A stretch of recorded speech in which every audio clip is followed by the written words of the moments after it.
So let me get this straight. You won the largest cash prize in entertainment history. This is about to be the most important decision of all of your lives. I looked at my phone and all of a sudden there's $10 million wired in.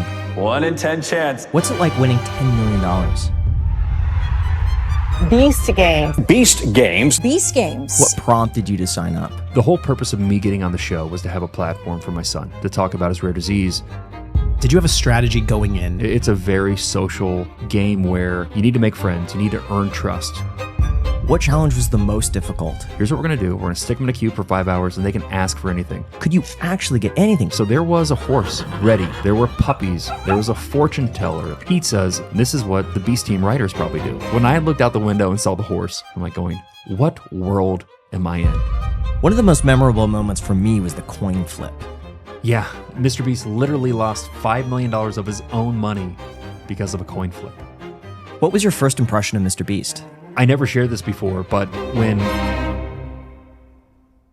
Jeffrey, winner of the largest cash prize in entertainment history, $10 million from Beast Games. Thank you so much for coming on the Iced Coffee Hour. Oh, my pleasure. So everyone's dying to know, how much is your tax payment?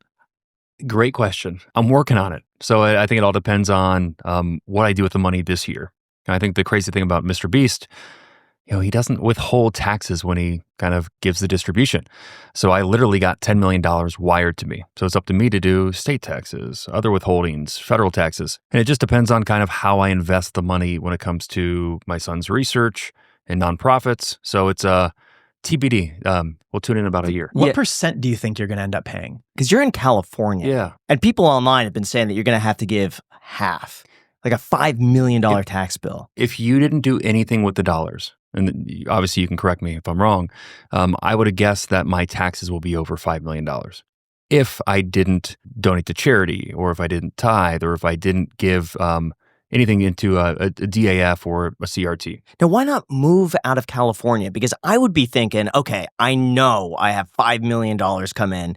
Let's go and move to Las Vegas. Let's get out of California. I thought about it. And I thought about it before. So I've worked in startups my whole life. And, you have these pipe dreams like, oh my gosh, this is going to be the next Uber or Google. And what happens if you have a distribution of 5 million or 10 million? And my wife and I have talked about it, but we just have a great support system for our son and for our family. We live directly close to my wife's sister and their 2 kids. Lucas has a caretaker who's amazing. And, to take them out of their schools and move them away was just like, yes, it'd be great to save $1.3 or $1.4 million, but it's like, is it worth it to disrupt our kids' lives? And what about your job? Do you quit your job after winning that amount of money? If I did have a job at the time, I would have. But, fortunately, I got laid off last April. So I was leading a sales team for a kind of startup healthcare company, and they went through some restructuring. I lost my job, which started doing some more entrepreneurial stuff, small business stuff, which included kind of applying to Beast Games. So put it this way, I don't think I'll be going back to a W-2 anytime soon. How did you find out about the show in the first place? Like, what prompted you to sign up? Early 2024, I wanted to do more creative stuff. And, I've done musical theater, once every 5 years or so. And I'm like, okay, what else is out there? So I looked at some casting billboards and I saw MrBeast Beast Games. I'm like, oh, my oldest son, Jack, has introduced me to MrBeast. We've watched a bunch of videos. I see that he's kind of philanthropic. I'm like, I like this guy. And I go, if I can apply for this and get on, I can be like the cool dad for Jack, my 9-year-old, but also I could have a platform to talk about my son, Lucas's rare disease. He's got a rare disease called Creatine transporter deficiency. It's super rare. And if I can get on there, I can spread awareness to the world about it. So where was it posted exactly? Because I didn't see anything of like, hey guys, apply for Beast Games. So I saw it on like a casting billboard, a website. It's called a casting billboard that kind of says, we're looking for an extra in this movie, or we're looking for an actor for this commercial. So I saw it there. But I have friends who literally applied by seeing an ad on LinkedIn. He also posted it on X.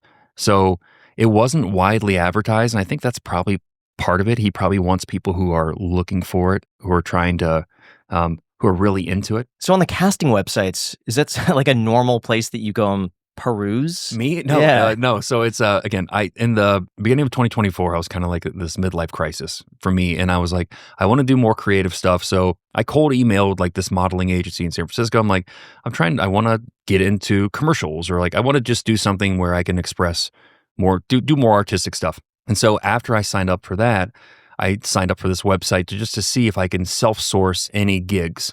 And literally within weeks, I saw MrBeast Beast Games. It's kind of funny. You look exactly like the type of guy I would see in a commercial. And I mean that in a very complimentary way. Oh, thank you. It's like I could see you in a teeth whitening commercial. Oh, I could see that. That was like my number one thing. Skincare. It's like skincare, moisturizer. teeth whitening, like looking youthful even though you're not old. Yeah, like a Just for Men commercial. You could be a fake 55-year-old. And everyone's just like, how's this guy look 35? Hey, any brands out there who are listening, please listen to this again and reach out to me. So what is the vetting process like to get on Beast Games? The application was you have to complete a video that's like 60 seconds or less that says, why do you want to be on Beast Games and what would you do if you won $1 million?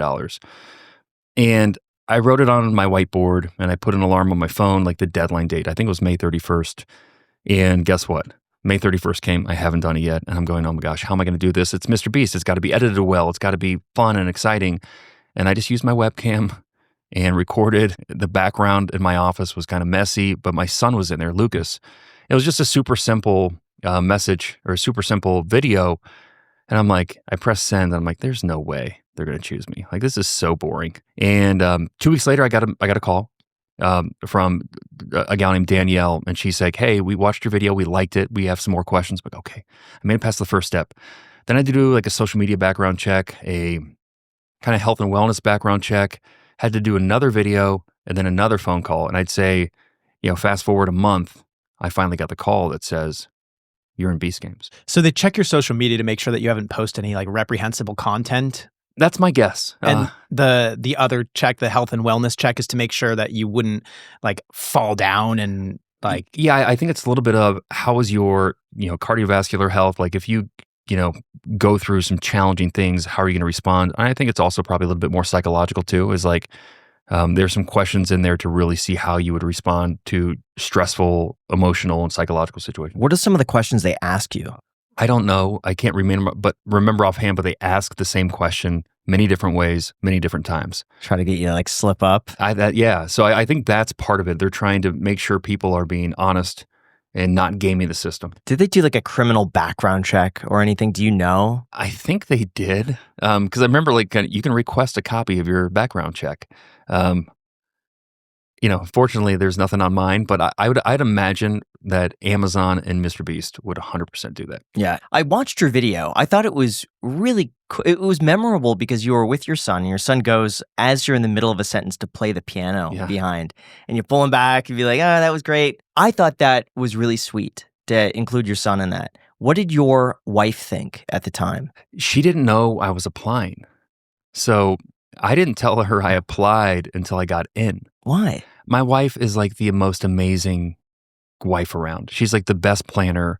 And I know that once I tell her I'm going to do something, in her mind, she's going to think about all the logistics that have to take place in order for it to go well. So it's, okay, how long are you going to be gone? Okay, what do we need to do? What days are you taking the kids to school? Who's going to do this for practice? Okay, who's going to go to the grocery store? She just will start thinking about solutions to all the challenges this brings. And I just didn't want to do that to her until I for sure knew I was in. But she loved the video once she saw it. But yeah, it was like a month later. Yeah, I was curious what people do when they go on a show like this. Do they quit their jobs? Do they have jobs? They could be like, hey guys, I'm going to be gone. The contestants in Beast Games were awesome. And it's just such a wide variety of people. But there was, I met at least a couple dozen people who quit their jobs. And I'm sure there was dozens more. There's other people who were kind of either small business owners or more kind of in the industry, in the arts or, actors or influencers or content creators. So people had a little bit more flexibility, but I think most people would kind of go, I can go take 2 weeks off. If I go further than that, I'm going to have to get creative with my job. Yeah. So I was always wondering what people did in those situations or like for money to like not have income for potentially a month. I remember one, a friend of mine kind of took 2 weeks off and she's like, if it goes past this date, I have to call my boss, and she works for an airline, and I have to get super creative on how I'm going to stay. And she went super far. So like I still don't know what her conversation went, but I know she's still employed. But it's I think a lot of people took the leap of faith and took the risk. So when you're in there in the city, just competing in Beast games, do you have access to technology, a phone? No. So the moment you kind of check in, you check in your laptop and your phone, and they seal it so it's only in like a bag that's assigned to you, and they put it in a kind of a locked room. And I didn't have my phone from early August until the middle of September.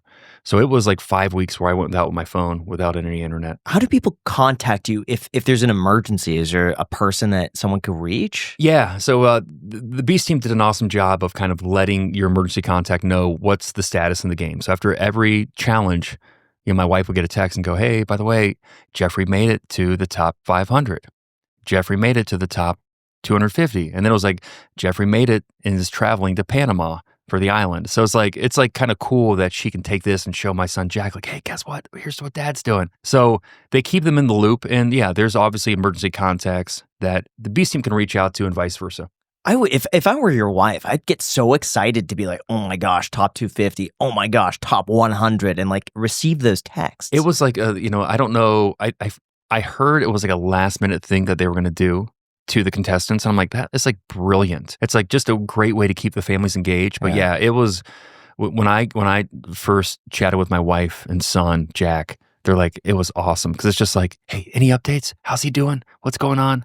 Yeah, it's just a brilliant way, I think, that Beast could keep people involved. To me, it's shocking that it was like 5 weeks for Beast games, because as a viewer of Beast games, I thought it was like maybe like a week or 10 days. That's what it felt like. But 5 weeks is like way longer. How was it being disconnected from society, like reality, for that long? Oh, I mean, the first 3 days are hard. The first 3 days, like, oh my God, like you're just like everybody's phantom reaching for their phone. Yeah. And then, I'd say probably day 4, day 5, you kind of go, oh my gosh, this is awesome. Like, I feel like I'm in the 90s again. I'm a child of the 90s. I think I had the best time to grow up. I was born in 80, so I got to live like 6th, 7th grade, ride my bikes. No one knew where I was. And then I get the internet in high school. Like, it was perfect. Yeah.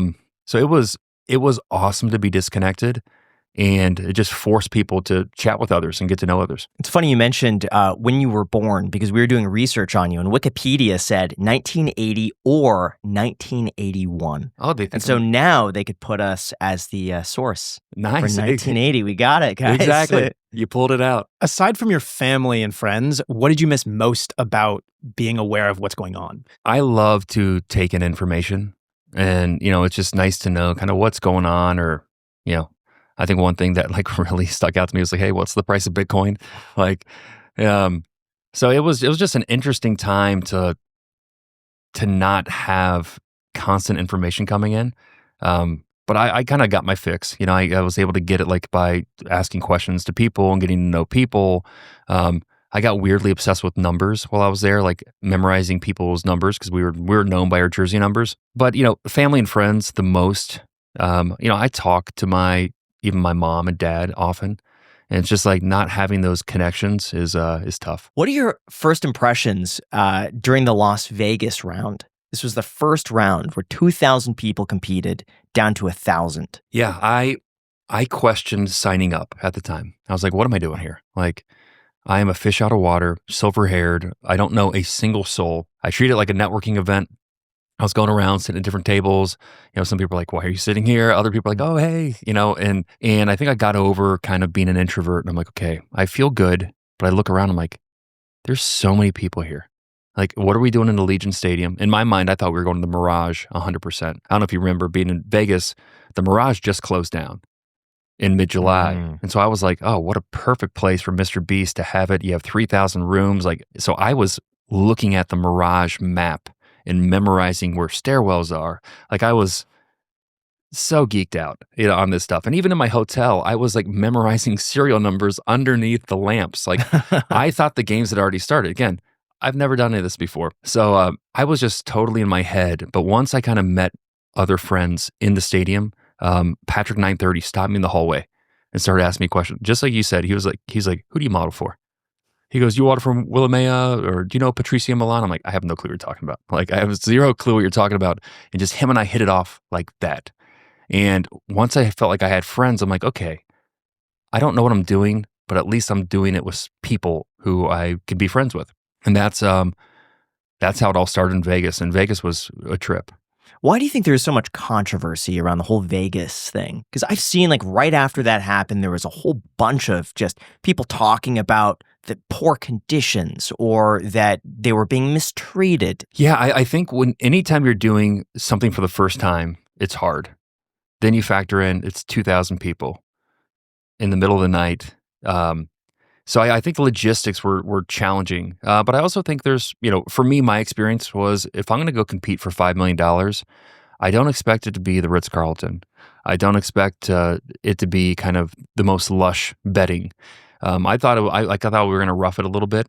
And so, yeah, we all got sleeping bags. We slept on the floor. We got 3 meals a day. Like I ate every single bit of my meals. Some people didn't like the meals. So I think it was a little bit of, some people might have been disgruntled, but my experience was exactly what I signed up for. So at that time, what were the meals? Chicken, starch, rice or quinoa, some vegetables. We had oatmeal, we had hard-boiled eggs. He had 3 meals a day, but it was kind of weird because most of the filming was at night.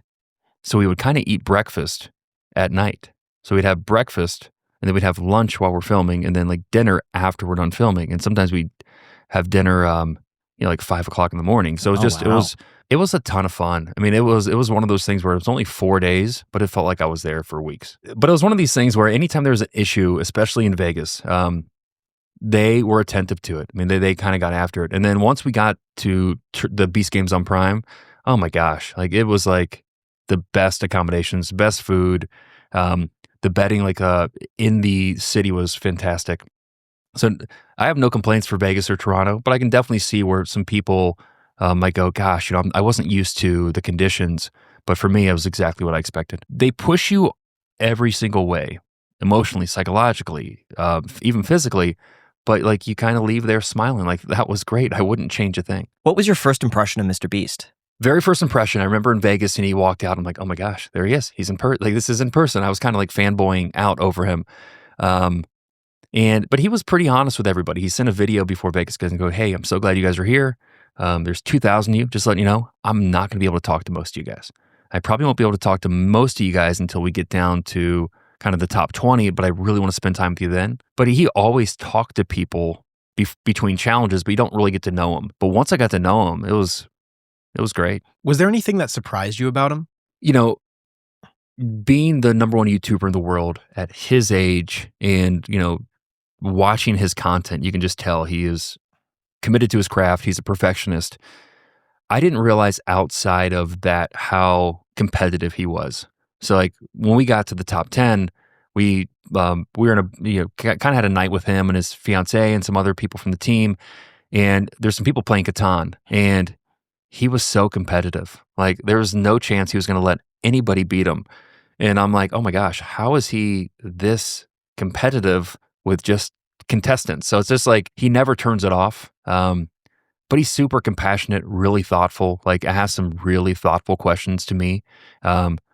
He just seems like a stand-up guy. What were some of the questions he asked? Well, once he kind of found out, because the whole purpose of me getting on the show was to have a platform for my son to talk about his rare disease.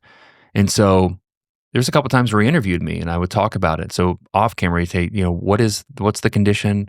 Oh, I'm sorry. Like, what does it mean? Like, what does the future look like? And again, he's getting pulled in 1,000 different directions. He could easily give me lip service, but he didn't. And it was like, man, this guy cares too, which I think is just, I don't want to say it's hard to find in this space, but it's like, I just didn't expect him to be that thoughtful this young. And what about on set? Did he seem present or was he distracted? Because like you said, I imagine he's getting pulled in 1,000 different directions at once.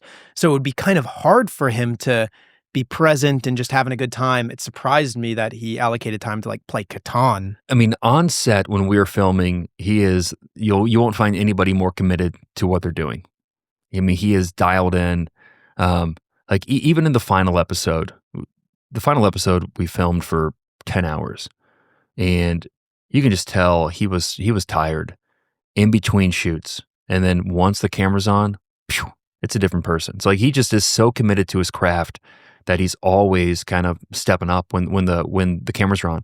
And when the cameras are not on, he loves going around and talking to the contestants. He likes to get a feel for what they're thinking, what they're interested in, what strategies do they have. Like he loves the game. So people who are strategists, he would kind of take a shine to and want to hear what they're saying or what they're thinking. Yeah, I saw in Colin and Samir, they were doing a behind the scenes of, I believe it was Vegas, and he went to talk to everybody in groups of 20. Yeah. And what was remarkable is that you think, okay, that can't take that long. He's like, okay, well, if I talk to 20 people at a time for 10 minutes each, it's going to take me like the whole day to like get through everybody. And he just did it. I think he talked to over half of the people. And then after Vegas, he and his team personally called people to hear about their experience. Because it's not like, hey, it's, you kind of mentioned the Vegas challenge. It's like, it's one thing to kind of have people kind of, grimace or, kind of complain, and the Beast team doesn't do anything about it. No, they said, we want to hear what you're thinking. Because obviously this is season 1. You better believe they're going to do a season 2 and 3 and 4.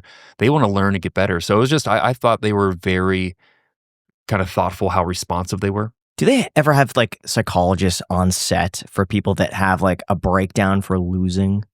Going online without ExpressVPN is like going to the bathroom at a coffee shop and leaving your laptop unattended. Most of the time, you're probably fine, but what if you were to go back and your laptop was gone? That's exactly what happens when you browse the internet on an unprotected network. Your data is basically just sitting there, vulnerable, ready to be stolen. And it actually happens all of the time. Just ask my roommate, Kevin. A while back, Kevin actually had his identity stolen, and the worst part, it probably happened on an unsecured Wi-Fi network, just like the ones you use at coffee shops, hotels, and airports. You see, every time you connect to one of these, your personal data, passwords, banking info, credit card details is all at risk. And stealing it isn't even that hard. All a hacker needs is some cheap hardware and some basic skills. These days, you don't even need a ski mask. Our sponsor of today's video, ExpressVPN, prevents this by creating a secure, encrypted tunnel between your device and the internet. It is incredibly secure. So secure, in fact, that even a hacker with a supercomputer would take 1 billion years just to crack it. Plus, it's super easy to use. Just open the app, tap one button, and boom, you're protected. After seeing what happened to Kevin, I don't take any more chances online. I downloaded ExpressVPN to use when I'm on the road working at airports or hotels. And you can protect yourself too. Secure your online data at expressvpn.com/iced. That is expressvpn.com/iced. And you can get 4 months for free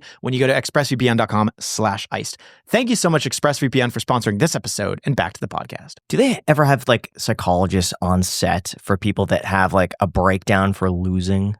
Yeah. There's a psychologist on set 24/7. And everybody who gets eliminated, it's kind of you have to go through and get processed out through a psychologist. Yeah. And even me, even after I won, I had to go and sit down with the psychologist. It was a great conversation.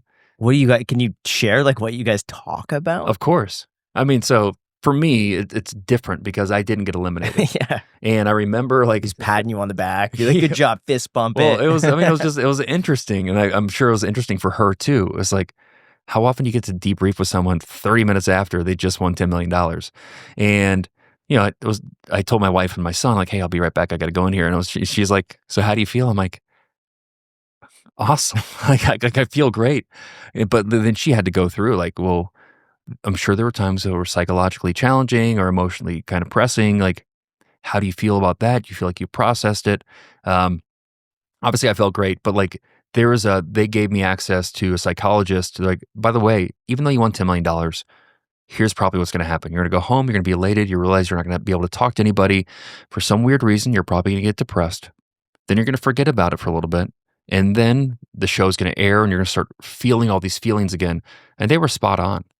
And they're like, hey, please call us. So the Beast team made available a psychologist to anybody to chat with who are struggling with this. And this psychologist is like, his thing is reality competition shows.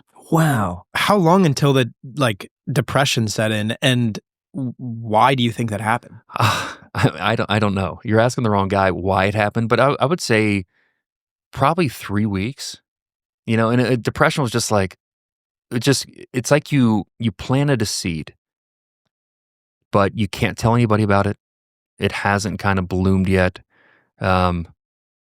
And it's like, you want to start making changes in your life, but it's like, but I didn't get paid yet. I didn't, it hasn't got announced yet. It's just a weird feeling. So you didn't get paid until when? Yeah. So the finale aired February 13th of 25, and I got paid the very next day. So that was just recently that you got paid? Just recently. That you just saw like a $10 million wire? Yeah, no big deal. Just $10 million. Just another day. Wire. Does Chase ever call you and be like, "Hey, Jeff, we noticed your normal account balance is at a Unusual few activity in your $100, account." and now Yeah. it's $10 million. Well, What happened?" And this was a checking account that I literally opened up for Beast Games. Well, that's not suspicious at all. Well, no, but it's brand new checking no, account. but Yeah. I opened up after Vegas, because after Vegas, everybody who went to Vegas got $2,000.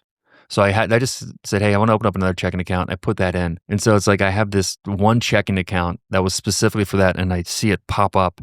But yeah, to your question, nobody from my bank called me, which was like, seems like a major oversight. Maybe if this is like all of a sudden a $10 million wire comes especially in. considering it's a brokerage house too. It's like, hey, let us help you put that to work. I'm sure they, you know who you are if you're listening. They can put some alerts in there, because it would have been a great thing to have, private banker call you and go, hey, here's what happened. What just happened? How can we help you put this to use? What are you thinking about? But yeah, no call, no nothing. You would think that just any wire over 5 million should deserve a phone call. If not even just like, hey, congratulations on this. This nice is pretty job. cool. Yeah. Great How'd job. you do this? Well Yeah. done. Granted, I live in Silicon Valley, and this is the startup capital of the world. And distributions like this, even though I've never experienced anything close to it, happen often. So I don't know if it's just par for the course in Silicon Valley to have $10 million wires, but certainly not for me. So how much did you actually win in Beast Games? So the total sum, including the 2,000 from Vegas, the 10 million from the grand prize, plus 4,242 from the phone bribe, or the $1 million bribe. So at 10 million, 6,000, Something. 242. Now, going back, winning that amount of money and speaking with a psychologist, was there ever an amount of guilt that you felt getting this money, knowing that someone else had to lose? Yeah, I mean, of course. And, I also think about all the friends and people who helped me get there. And it's like, how do I pay them back? How do I pay it forward? Why was it me and not them? I don't know if they call it survivor's guilt or, but yeah, I felt that, and it's not fun. Could you split any money at all? Were you allowed to be like, hey, you really helped me out, here's like 20 grand? It was in our contract that we weren't allowed to. And then, in certain challenges, they'd kind of reiterate that. It's like, by the way, like, you can't make any deals. You can't say, hey, if you help me get to this, I will give you 10% if I win. See, that's what I was thinking when it was down to the three of you with a $10 million prize. Like, you could have each walked away with, $3.333 million, which is nearly $5 million. Just getting up there, and everyone could have left happy. But you're saying you couldn't have negotiated out some sort of split? Yeah, there was no negotiation. And I think, if we could have, we probably would have, with those three people. I don't think there was anybody there who's like, no, I have to get this. But yeah, it's there was no ability to negotiate a split. And I think there's some pretty severe clawbacks too in the kind of the agreement we signed if they find that someone is splitting after the fact. So for Beast Games, did you have a strategy going in? If someone's competing in Beast Game Season 2, what do you think are the things that they should be practicing? Yeah, I think you got to figure out what kind of game you want to play. Do you want to stay true to your values, or do you want to play to win? I think you can do both. I think I did both. But I would just get crystal clear on how you want to play. 2, you got to step up your social game. It's a very social game where you need to make friends. You need to earn trust. People need to be able to trust you. And the more genuine, obviously, the better. And have a number in mind. Like, if there's a number, because you're going to get opportunities to bribe. And you think about this, so many people turn down $100,000 in that first episode. Then you see 4 people turn down $1 million. So there's going to be opportunities where you can take money to either eliminate people or not eliminate people. I'd figure out what that number is and how important it is to you. What was your number? My number was 1.5 million. How did you come to that number? My wife and I were talking about it, and to be honest, I think it was a number that we figured would never get presented to us. So it's kind of like this thing that, we have a number, but we're never gonna have to worry about it. Cause like I wanted to go all the way. And when I signed up and I told my wife, hey, I want to be in Beast Games. Like, it's gonna be an awesome platform to talk about Lucas's disease. And she looks at me, she goes, if you're gonna be gone for a handful of weeks, you better win this damn thing. And like that totally shifted my mindset. Like, oh my gosh, like I can talk about Lucas and win this thing. But having the thought of winning when there's 1,000 people is just so hard. It's just, for me, it was like, okay, I just got to survive. I'm on the platforms. I need to get the city. I'm in the city. I need to get to the island. I'm in the island. I need to get to the top 10. And once you kind of got there, it's like, okay, I got a shot. So it was at the top 10 when you first realized, okay, like I can actually win Beast Games. It was probably right before the top 10 on the elimination train, when it was the top 21. And once I learned the rule set of the elimination train, I kind of go, I feel pretty safe. Like, I feel like there's an 80% chance I'm going to get through. And so I was able to see myself in the top 10, where I kind of go, man, if I get to the top 10, I have a 1 in 10 chance of winning. And I think I've built very good social capital and good relationships. And I think I could do a great job. Like, I can win this thing. Do you think it's more effective to be a leader or a follower? Great question. I think you need to be able to be both. I think there's times where you need to step up and lead. I did that more in kind of private settings, like, on our, episode 6 on the physical challenge, I would step up as a leader, a vocal leader for a small group. There's other times where I think blending in is better. Like on the elimination train, like to be a leader there was like the last thing I wanted to do. I just thought there was no upside. I feel like I'd have to eliminate myself or like my buddy Patrick. I didn't want to do that. So I think it's kind of circumstantial. It seems like the people that all rejected $1 million, they ended up making it pretty far in the games, and they were looked pretty favorably amongst the other competitors. The only thing that was weird is that as soon as it went 51-49, as though it was advantageous for them to flip on them, like sharks, like piranhas, they would just be like, oh yeah, and then you did this, and that was a jerk move, and we can't believe this. And everyone's like showing that they're better than the other person. It's weird. In the games, there's really fresh memories. Like, people remember what happened yesterday in the last challenge. And there's also like this unspoken reciprocity. So think about the $1 million bribes. 3 out of the 4 of them made it out of the cubes: Dino, Tawana, and Jeremy. Then the next thing is the helicopter rides. Tawana gets selected for the first helicopter. Dino gets selected for the second helicopter. So there's one captain left. And now we have the 110 coins. Jeremy gets 103 of the 110 coins. People are always wanting to give back to these people who step up.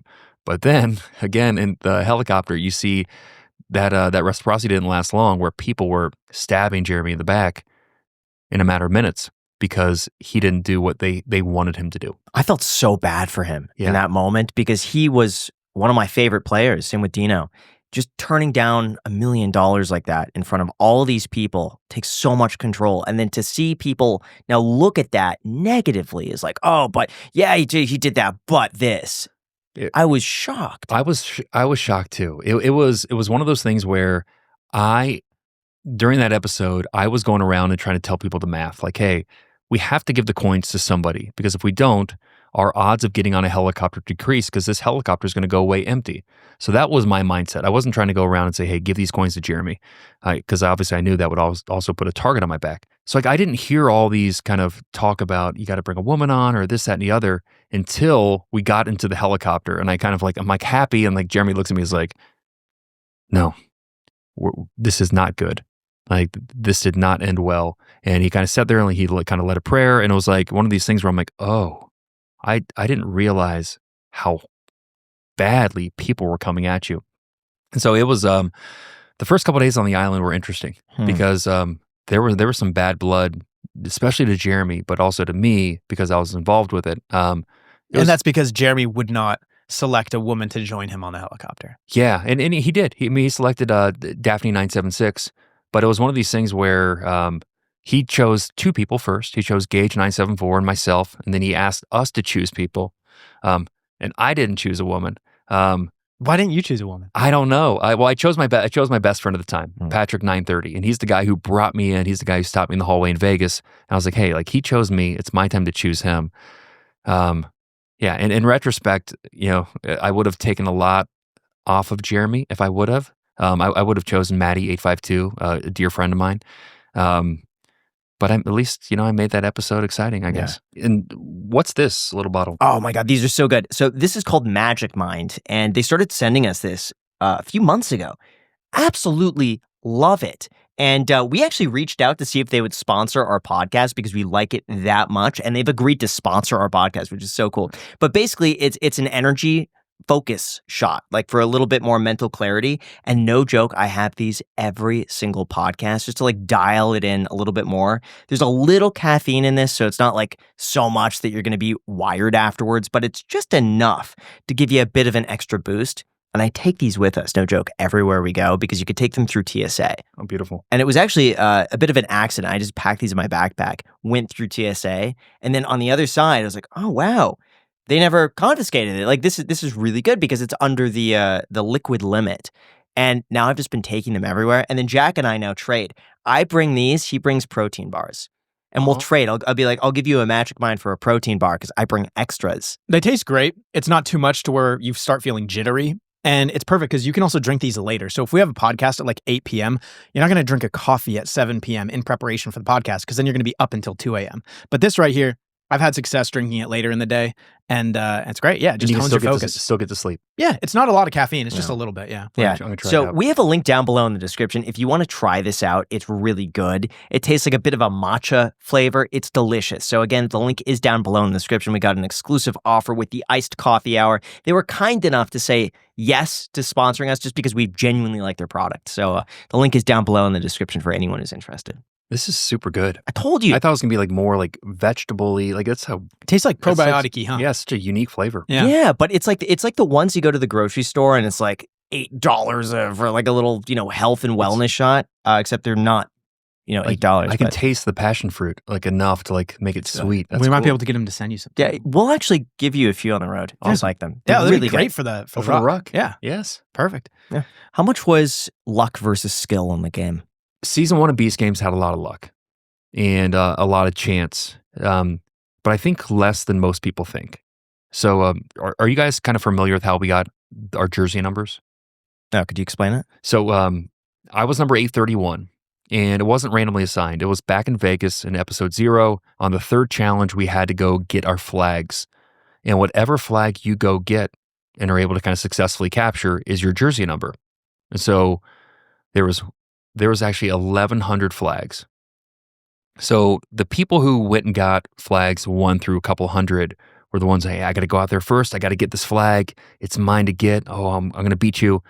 And in the first episode in Beast Games on Prime, you had to have someone self-eliminate your row.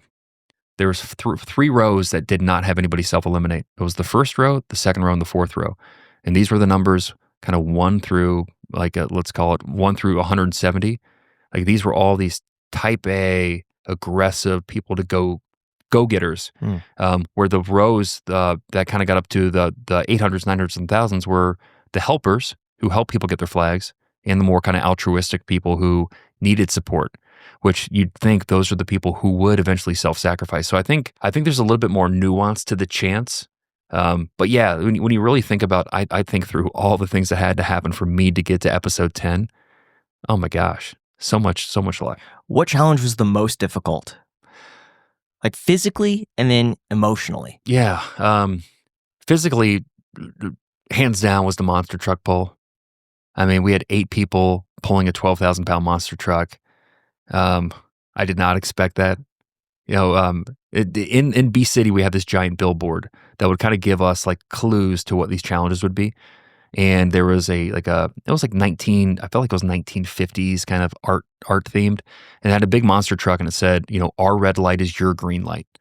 And we're like, oh my gosh. So we get out there and I see this monster truck and I'm like, oh, they're going to put on the brakes, which is a red light. That means that's when we're going to walk green light. That means, so we're practicing doing red light, green light, like how to stop. And then they kind of turn us on and go, nope, you're going to pull this monster truck. And we pulled it for like 25 minutes. I literally, when I got done, like they almost called a medic for me. Like I was in like tunnel vision. I'd never done anything that strenuous in years. And it was wild. See, it didn't look that bad. I'm not going to Jack. lie, as a viewer. Yeah. It didn't As look you're that bad. laying in bed And watching the yeah, show. eating pita chips. I can and do hummus. that. That's No, easy. I'm just saying, when I was watching it, I was like, okay, these guys, they're falling over a little bit, like they're stumbling. They look fit. And so it was surprising to me because it also didn't seem like it was going on for 25 minutes. And like if you push a car in neutral, it's not that hard. But I can understand. I didn't know it was 12,000 pounds of a monster truck. So yes, that does sound very challenging. But as a viewer, I'm sure some people, they know what I'm thinking right now. Jack's an armchair critic. But I didn't think it was going to be that hard either, to your point, Jack. It's like, but once they said go and we started pulling, it's like, this thing is hardly moving. And then you see the other team who's like 20 feet ahead of us, and they're huge. These are all like, you have a ex-college Division I college football player, you have an ex-college rugby player, like you have some just hosses over there. And I'm like, how are we going to do this? Unfortunately, we had a lot of good teamwork. We never gave up. We had a lot of brains. So it was physics that actually helped us win, is getting over that hump with both wheels. But that was so fun. That whole episode were filmed in one night. So we did that. We waited an hour. We filmed kind of the flags. We waited an hour, and then we did the dead hang. And it was one of my favorite nights. How late did that go? I think we probably wrapped around, 5 a.m. Wow. So the guy's hanging on the thing at 5 o'clock in the morning? Oh, yeah. And, and once you get into the games, like we film a lot at night. So you're sleeping in, we're always getting 8 hours of sleep if you want it. Mm-hmm. But it is so fun to film at night because just knowing, and I think about like everybody's sleeping. And here we are doing things that you can never imagine a grown man doing. It was so fun. So what was the most mentally challenging? I would say episode 3, the cubes, was super challenging. And part of it is like, it was kind of early on and, starting to miss my kids a lot. And we kind of got a little rug pull here. Like the night before, we had this awesome steak dinner, like the best meal we've had. We had a dance party around the money. Like they played music and everybody was having fun. And then the next morning, like, hey, we're just going to have a game day. We're going to do a potato sack race. And people are like, oh my gosh, like this is going to be fun. And then they handcuff us to each other. They take us into a cube. They tell us that we're going to be here in 5 hours and that at least one of you will get eliminated out of your group of 3. And my group of 3 was me, 808, and 204. And 204, Chris, a great friend of mine, we're like, oh my gosh, how's this going to work? What are we going to do? And so we get into the cube, and like at first, none of us wanted to play a game. Like, hey, let's just see how this goes, and maybe somebody will get something of value that will make them want to cuff. And just to kind of tell the viewers is there's a red phone in there, and it said ask for anything. And we could ask for anything that would help us make a decision on who would cuff themselves. And you could ask for anything, but you couldn't take it out of the room. So yes, you could ask for $1 million. They might bring it in, but you can't take it out. You can't take it with you.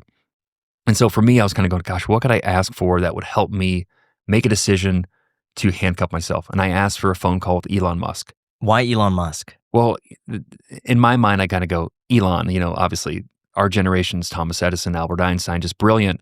But between Tesla, which is like what really made Tesla go is the energy side of it.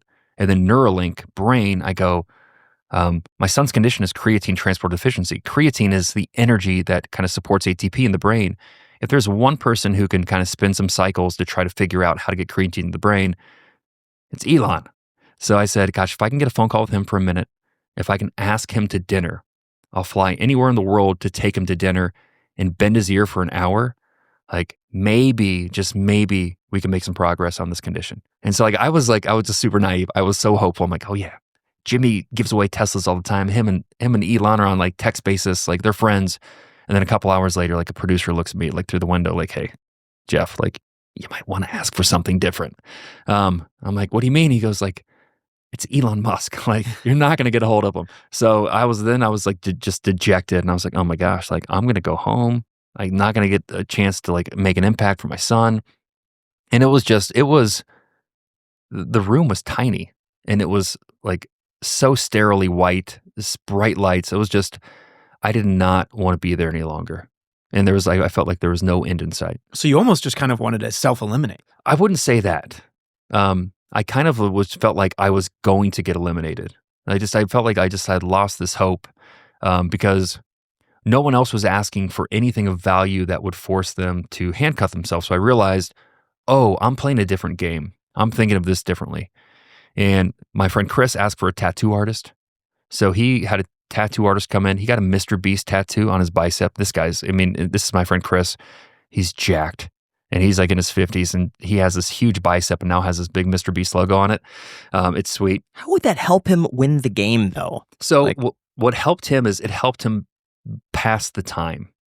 He could calculate the time, how much time we had left, because we only had 5 hours to do this, and we had no guarantee that we would know how much time was left. We didn't have clocks.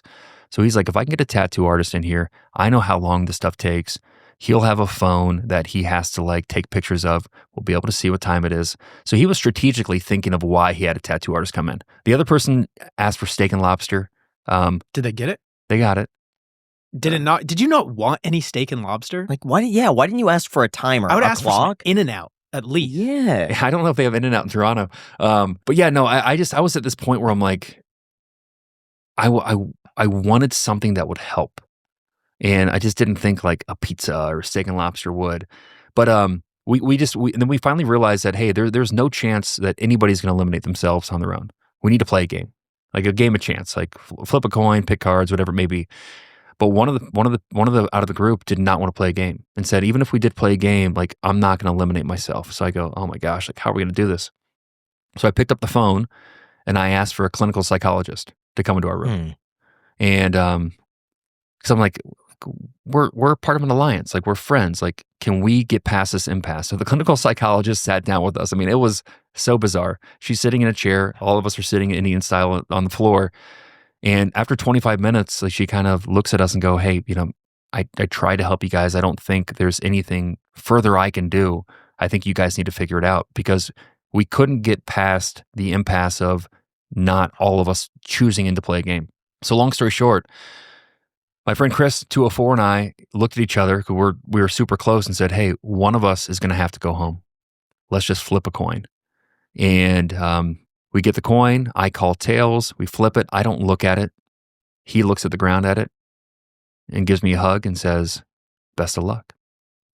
And then he went over to the wall. He cuffed himself, and I walked out. Was that not frustrating to have someone in that room? Because I feel like, to me, I would have felt like we're all making sacrifices here, and yet you want all of the upside and none of the downside, and therefore pushing the burden on us. At the time, 100%. That's how I felt. I mean, like I literally walked out of the room, saw one of the production assistants, and I looked at her and I said, can I have a hug? Like I was like, I just felt sick. But watching the episode, I realized it's good gameplay. She knew that Chris and I were super close. She also knew that we aren't stubborn enough to kind of go, oh, screw that. All of us, because if someone doesn't handcuff themselves, they all get eliminated.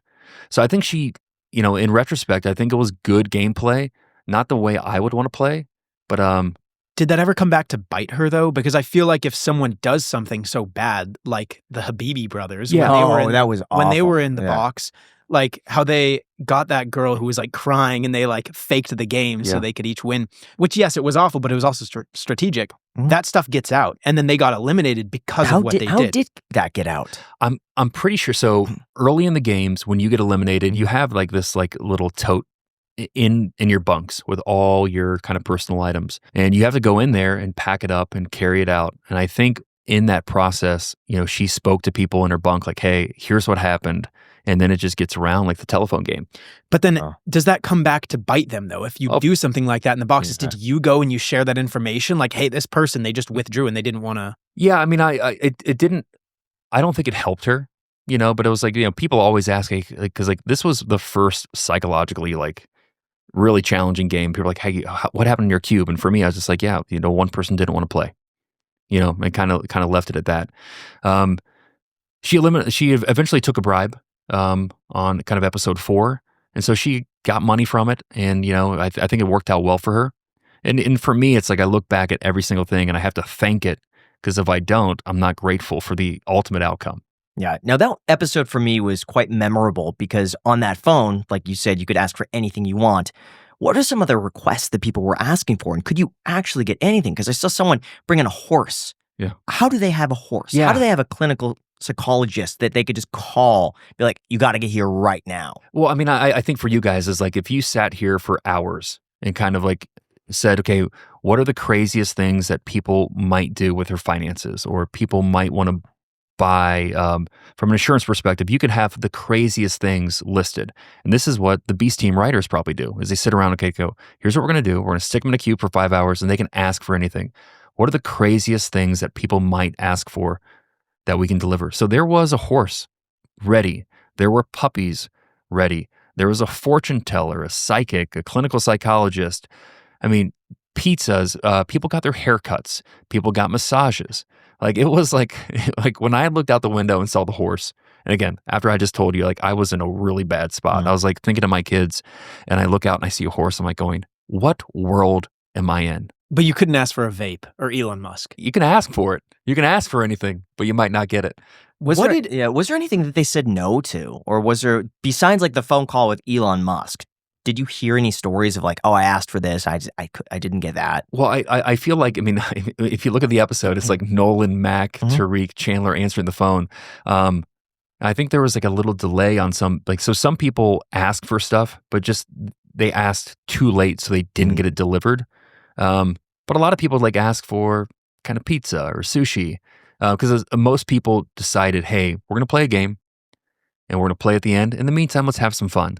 But then there's cubes like ours, where it was more of, hey, like we got to figure out how we're going to get out of this thing. It'd be interesting to see what all they had on standby. Like what was in that big room, you know? And that's why like I a love clown. I was about to say. See, look, if we just sat down for a couple hours, we could come up with. Yeah, but stuff. I would never guess a horse. Never.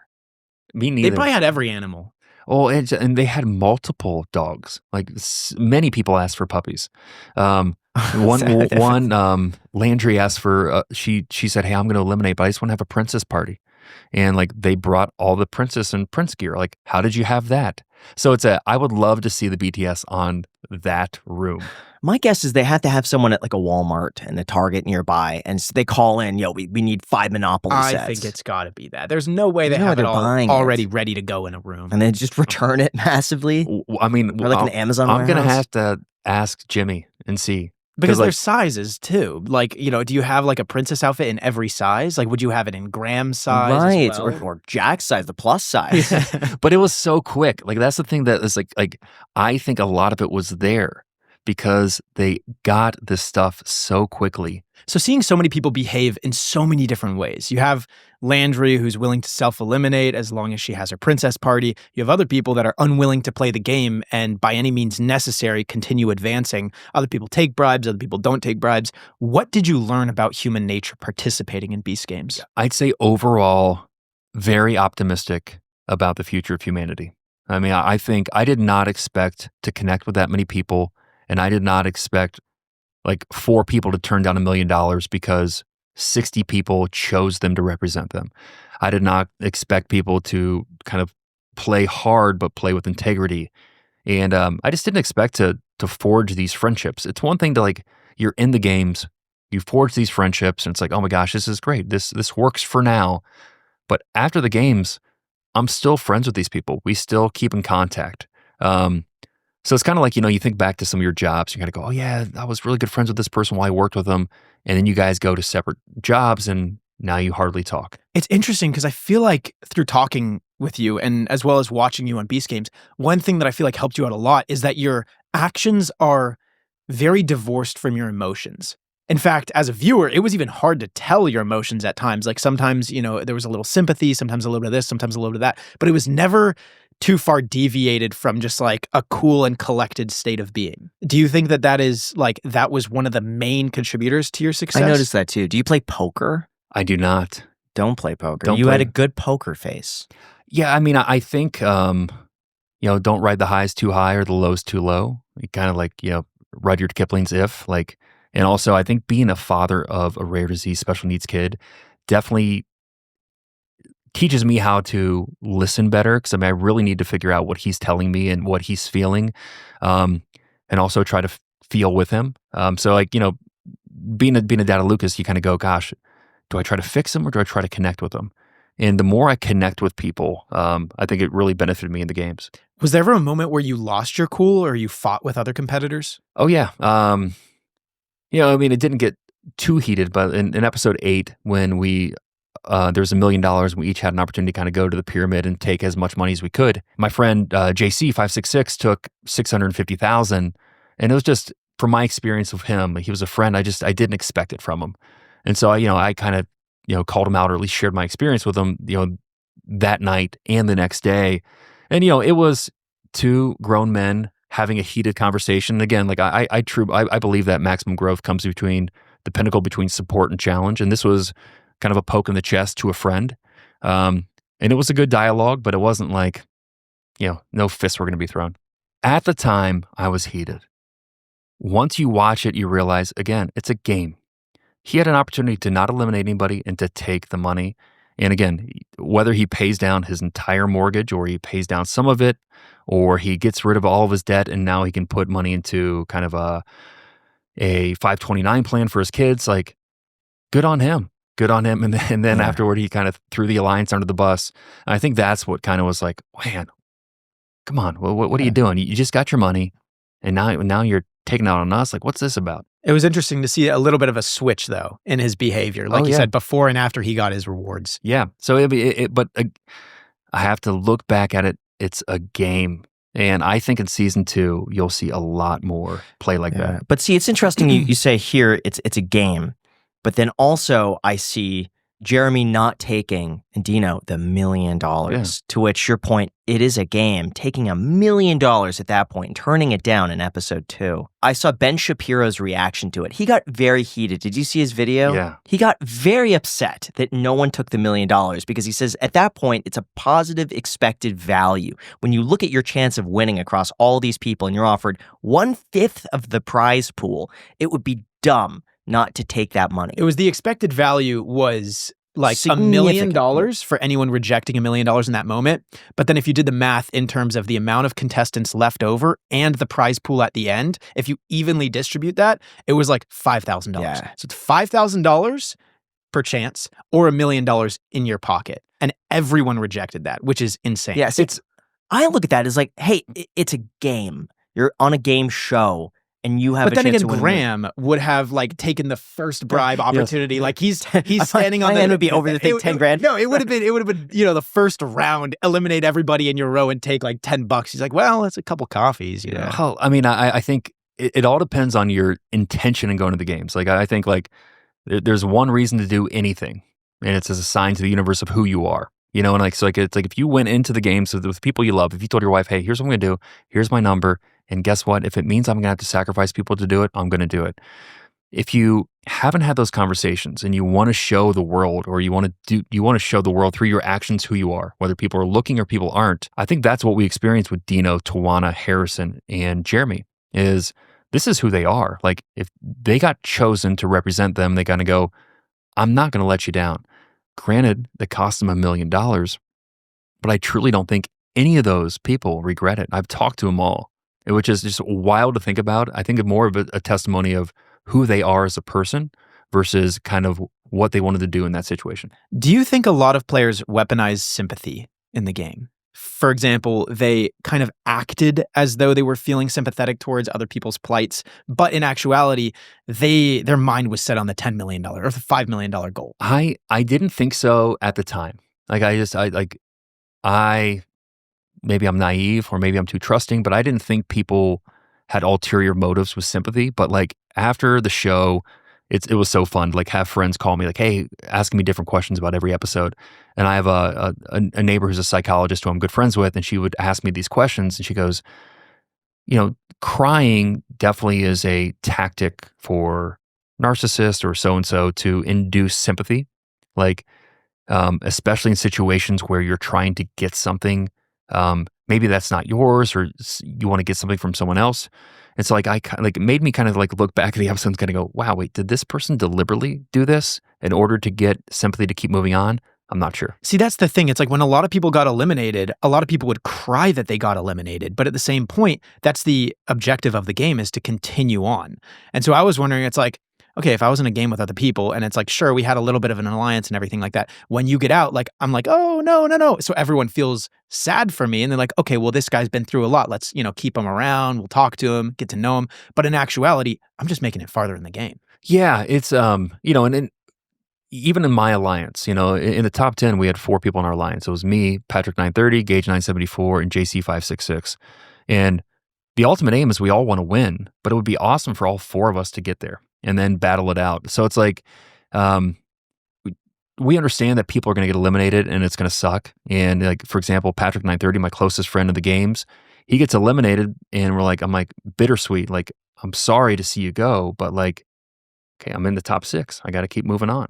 And how was the experience different as a competitor versus as a viewer? Were there certain things that maybe you didn't notice when you were competing and then you got, some secret drama or something maybe, or people were in cahoots that you didn't know about until you actually watched the video? I'm curious too, did you see any of the episodes before they air? So episode 1 and 2, we got to see in a premiere. So we got to see a day before they aired. But all the other episodes, we saw it just when you did. When it drops at kind of midnight on Thursday was when I would watch it. Are you watching it right when it drops? I would try the moment it drops? Sometimes, yeah. So sometimes my wife and I would like either try to stay awake or like I'd wake up in the middle of the night like, hey, do you want to watch it? But yeah, there was times I'd watch it at midnight. Sometimes I'd watch it in the morning. Sometimes I'd watch it during the day. What was the most surprising thing watching it? Just to see other people's perspectives. For me, I experience the game through my lens and through kind of my values. But to see other people's experiences was awesome. And I think the biggest takeaway, again, was seeing it as a game and kind of going, I respected or I understood the Habibi brothers' moves much differently watching it than I did kind of living it. I understood Akira's moves much different than I did living it. But it was just fun to see people who I got to know really well. Like once you get to the island, those top 50 people, we got to know super well, and to see their journey and how they played the game was like so fun as a viewer. Was there anything that wasn't shown that you think should have been shown? Have you ever been in a position where you've needed to hire someone yesterday? Well, we've been there before, and it feels sometimes impossible to hire the right person, unless, of course, you're using today's sponsor, Indeed. When it comes to hiring, Indeed is all you need. Instead of struggling to get your job post notice on other sites, Indeed's sponsor post helps you get more attention and hire faster. With sponsored jobs, your post jumps to the top of the search results, reaching the right candidate sooner, and trust me, it makes a huge difference. According to Indeed data, sponsored job posts get 45% more applications than non-sponsored ones, which means more qualified candidates faster. And the best part is there's no monthly subscriptions, no hidden contracts, you just pay for results. Oh, and by the way, here's a wild statistic. In just the time I've been talking, over 23 hires have been made on Indeed, according to Indeed data worldwide. That's how fast it works. If you've ever hired anybody, you know how difficult of a process it is. In fact, recently, we've actually been looking for an editor on the Iced Coffee Hour. Fortunately, we found one, but it ended up taking up so much of my time, my energy, money, and realistically, if we had Indeed, it would have made the process so much easier. So don't wait. Speed up your hiring with Indeed. And right now, listeners of the show will get a $75 sponsored jobs credit to help boost visibility of their job posting. All you have to do is go to Indeed.com/ICH to claim your credit and support the show. Again, that is Indeed.com/ICH with the link down below in the description. Terms and conditions apply. You guys know we absolutely love saving money, and if that sounds like you as well, then one of the smartest apps you could have on your phone in 2025 is our sponsor, Upside. For those unaware, Upside gives you the power to earn more on the items that you buy every day, whether it be groceries, gas, going out to restaurants, or everyday items. The Upside app lets you earn cash back on every purchase, and Upside users are making as much as $280 a year. The app is extremely easy to use. They have a very simple interface, and just being able to have more money left over at the end of every single month is fantastic. Like, just imagine all the homemade iced coffees that you could make with your savings. To get started, all you got to do is download the free Upside app and use the code ICED to get an extra 25 cents off per gallon of gas in your first tank. From there, you could just claim an offer for whatever you want to buy on Upside. And then you could pay with a credit or debit card as usual, follow the instructions on the app, and then get paid. There's also over 100,000 gas stations, restaurants, and grocery stores on the app, ensuring that cash back is just around the corner. To get started, all you got to do is download the free Upside app and use the code ICED to get an extra 25 cents off per gallon of gas in your first tank. For those that don't realize how big of a deal this is, that's an extra 25 cents off every single gallon of gas in your first tank of purchase, just using the code ICED. Thank you so much again, Upside, for sponsoring this episode. And now let's get back to the podcast. Was there anything that wasn't shown that you think should have been shown? I think there was a lot of character development and a lot of the game being played between the challenges. So at the meals, while people are hanging out, like, I think a lot of this game is social. So it doesn't show how people are building their friendships, their alliances. And it would have been really neat to see some of the alliances, how they were formed. Because there was more than were shown. I thought it was really interesting when they had introduced Your Secret Alliance. I thought that was something that they could have leaned in a little bit more, because that introduced a whole different dynamic as a viewer to pay attention to be mindful of, and it just gave a lot better perspective. It was a lot more enjoyable. I liked it a lot. Oh yeah, no, and I think when I think forward to season 2, and again, I'm no writer, but I think you'll see those alliances, those characters get developed earlier, because it was so juicy. Like that was my favorite one of my favorite episodes to watch. Is you have the family reunion, which was like literally one of the top 5 moments of my life, and then you have this money grab and this like the first kind of tension of the game. And I think seeing more of that will allow people to understand characters much better. What I find interesting is I feel like you have to, like, if you were an employer, you could look at Beast Games and take the final 20 competitors and put them on some sort of a curve of personalities, skills, intelligence, and they would be outliers in terms of a positive way. I feel like you have to be in terms of social skills, intelligence, everything. And I'm curious, because of the amount of self-elimination games that they had, if that could somehow throw a rock in that distribution. If instead they had more competitions, like I loved the intelligence one, the chance one was interesting, as well as the physical skills one. If more of the stuff were like that, more of the competitions were like that, by the end, if you'd have an even more refined group of people that, one could argue would be good to an employer, or just overall like an exceptional being. Jack, you're spot on. Like one of the guys who got eliminated in episode 1, John 312, brilliant guy, great social game, really strong leadership, got eliminated because nobody in his row self-eliminated. He would have been kind of formidable at the end. Some other great competitors who were like very loyal, always helping each other. A friend, Justin, 66, got eliminated in the first episode too. So yeah, I envision a world, and this is some of the feedback I've seen online too, is like, I want to see more skill-based. And social development as well. Like, that's why I liked the alliances. Like, a little bit of drama. Who can you be in cahoots with? Who could you be in secret cahoots with? The thing, I think it was Patrick, or the person that took the 5th or the 6th slot in the tower. Yeah. Like, that for me was one of the most exciting things, how he was able to outsmart everyone else and get voted in, and it surprised everybody. I'm like, that was such a low percentage chance for him to advance, but he was able to pull it off. Yeah. And Patrick was the one, he's Puppet Master Patrick, who took $0. So he took a big risk and going, I think there's going to be upside to 0. He took a big risk and it didn't work out for him. Gage 974 is the one who did this kind of miraculous move on the towers, where he's like, I'm going to tell this person that I'm going to vote for them. I'm going to ask for their vote and vice versa. Then he had this beautiful throwaway vote for Mikey 453, because he knew no one would vote for him.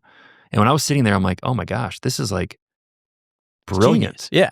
And Gage, like it was neat to see someone like Gage step up. Yessie had brilliant moves in the 9th and 10th episode. So it's neat to see these characters kind of seize the moment they're in and crush it. One of the most memorable moments for me was the coin flip, when the prize is going to be $5 million. Yeah. And then he brings out another $5 million if you flip the coin and guessed correctly. I hope those are real US dollars. This isn't fake money. So he wheeled in another literally $10 million in cash sitting there. And kind of when he opened the coin, there was 0 chance I was going to do it. I'm like, it's just not worth it to get this far and lose over a coin flip. I was never the best kind of in Vegas, betting, playing blackjack or roulette. And I'm like, I'm not going to come out of retirement and flip a coin. But I look over at Gage, and Gage became a good friend of mine. He's got these kind of beautiful blue eyes, and you see them sparkling. You see this grin that I've never seen. I'm like, Gage wants to do this. Gage really wants to do this. And Gage is so talented and kind of stepping into his own. I'm like, if he wants to do this, I want to make sure he does it.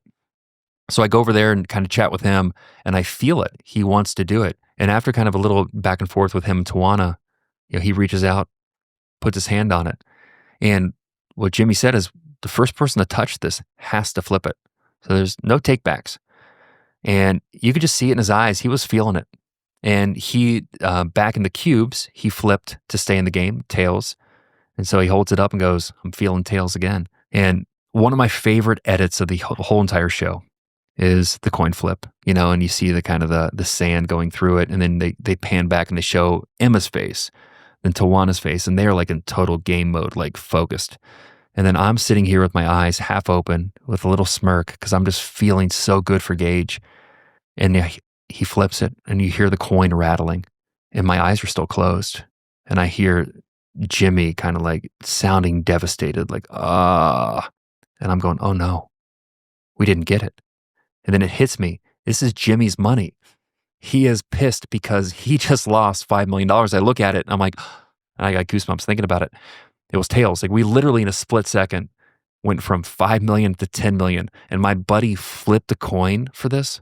I was like, it was like the most surreal moment, like one of my favorite moments of the entire games. So Jimmy was actually upset that he had to fork over $5 million. Oh my gosh, like 100%. But also like he gets over it quickly because he realizes this is going to be awesome content. But he can't use it in the title. Yeah, I got so upset when he said that because I'm like, that's true. Imagine putting that in the title, winning $10 million. Oh yeah. Like how more intense the game would have been with that from the beginning. I doubt they'll do that for Beast Game Season 2. No, I think that was a one and done. I mean, maybe. Hey, well, it's one of these things where John Uche was interviewing Jimmy on the BTS and it's like, how do you top this? And Jimmy's like, oh, we'll do it for sure. Like, so like this is the thing about Jimmy is he's always going to up it one way or the other. I mean, it might not be the dollar amount. It might be something unique, but I have no doubt that Season 2 will be better than Season 1. Yeah, I was surprised that this is his money. This isn't like he's getting, a sponsor to come in and say, hey, T-Mobile's putting up an extra $5 million. This is out of his own pocket. And so to put $5 million on a coin flip, to me, is just like, that's insane. There was no T-Mobile logo on the coin. There needed to be like something on that coin as like a sponsor to help. But no, this is like his own money. He's putting up. It's how committed to his craft he is.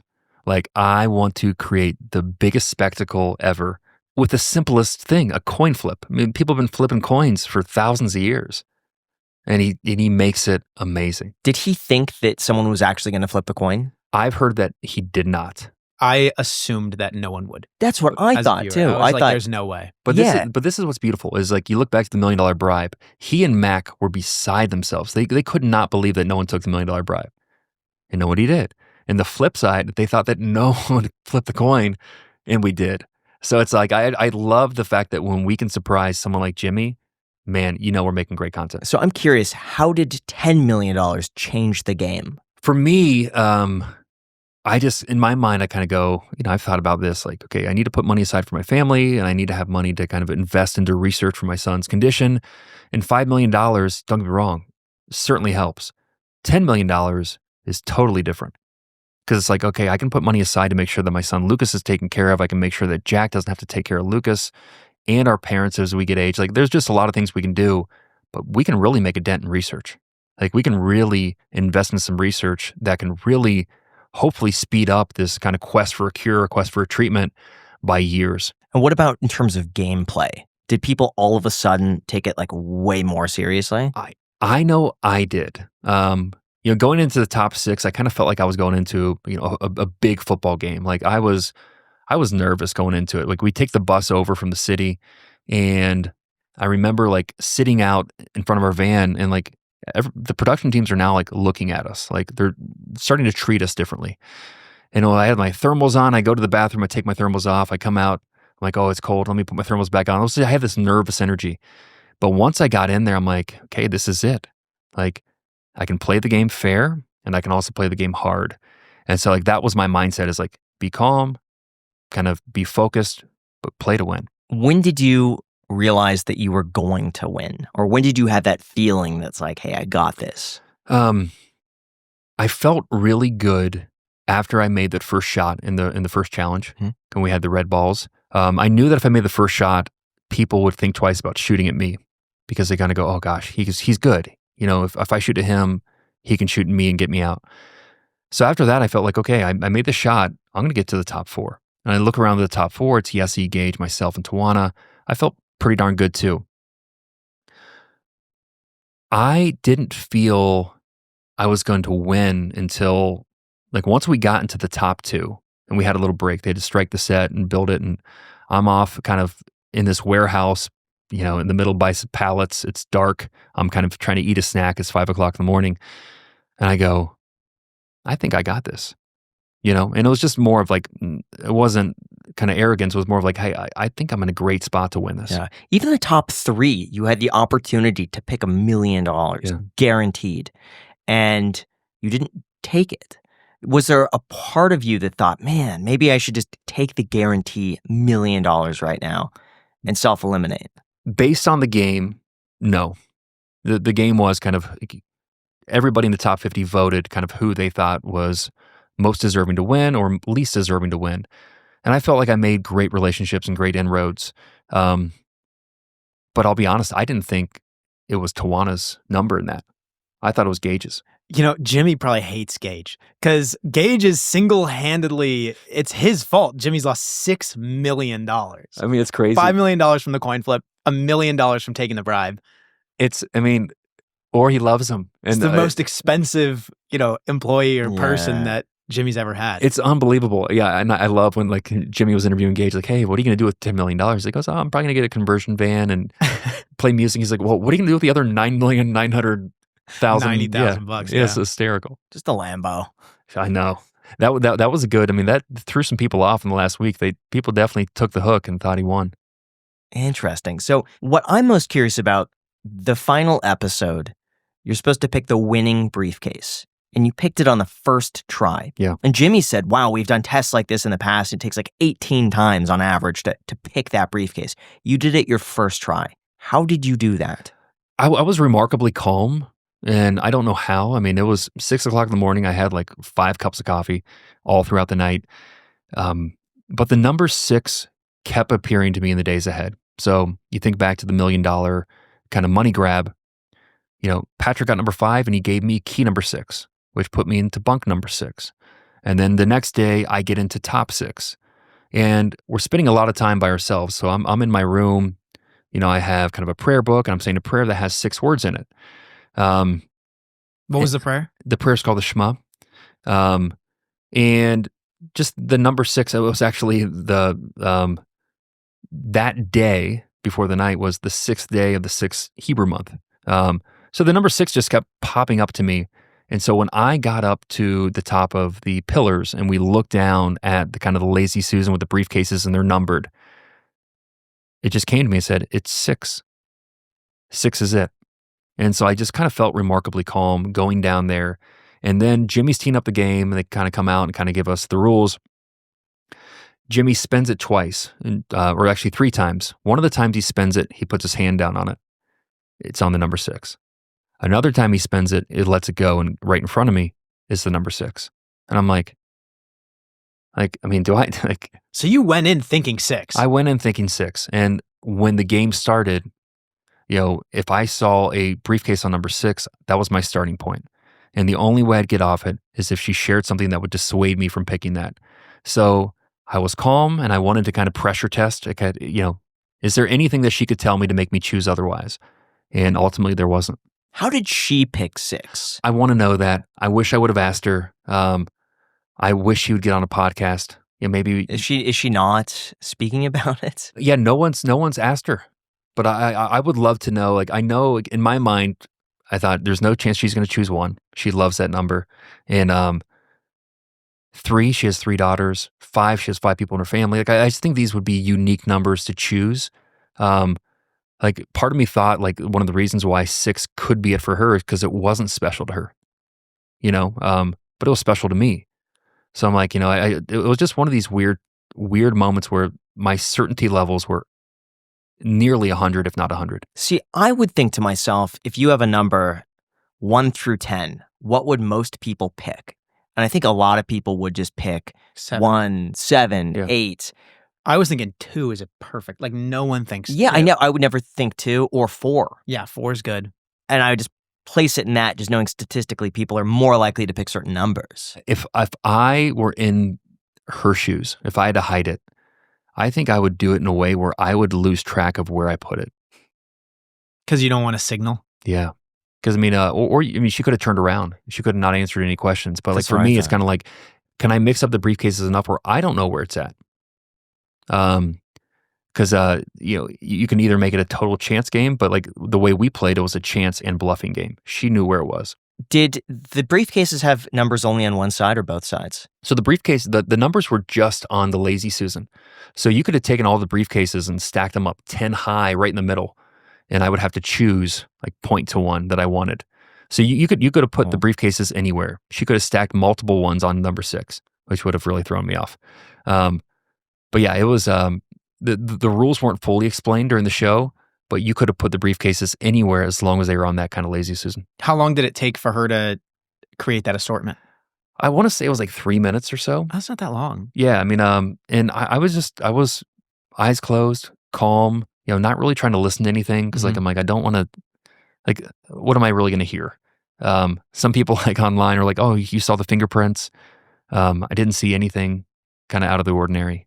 But yeah, it was 3 minutes, and I took it off, and I kind of go, gosh, if there's something on 6, that's where I'm starting. What was your first impression winning $10 million and you opened it? It was like shock. I mean, I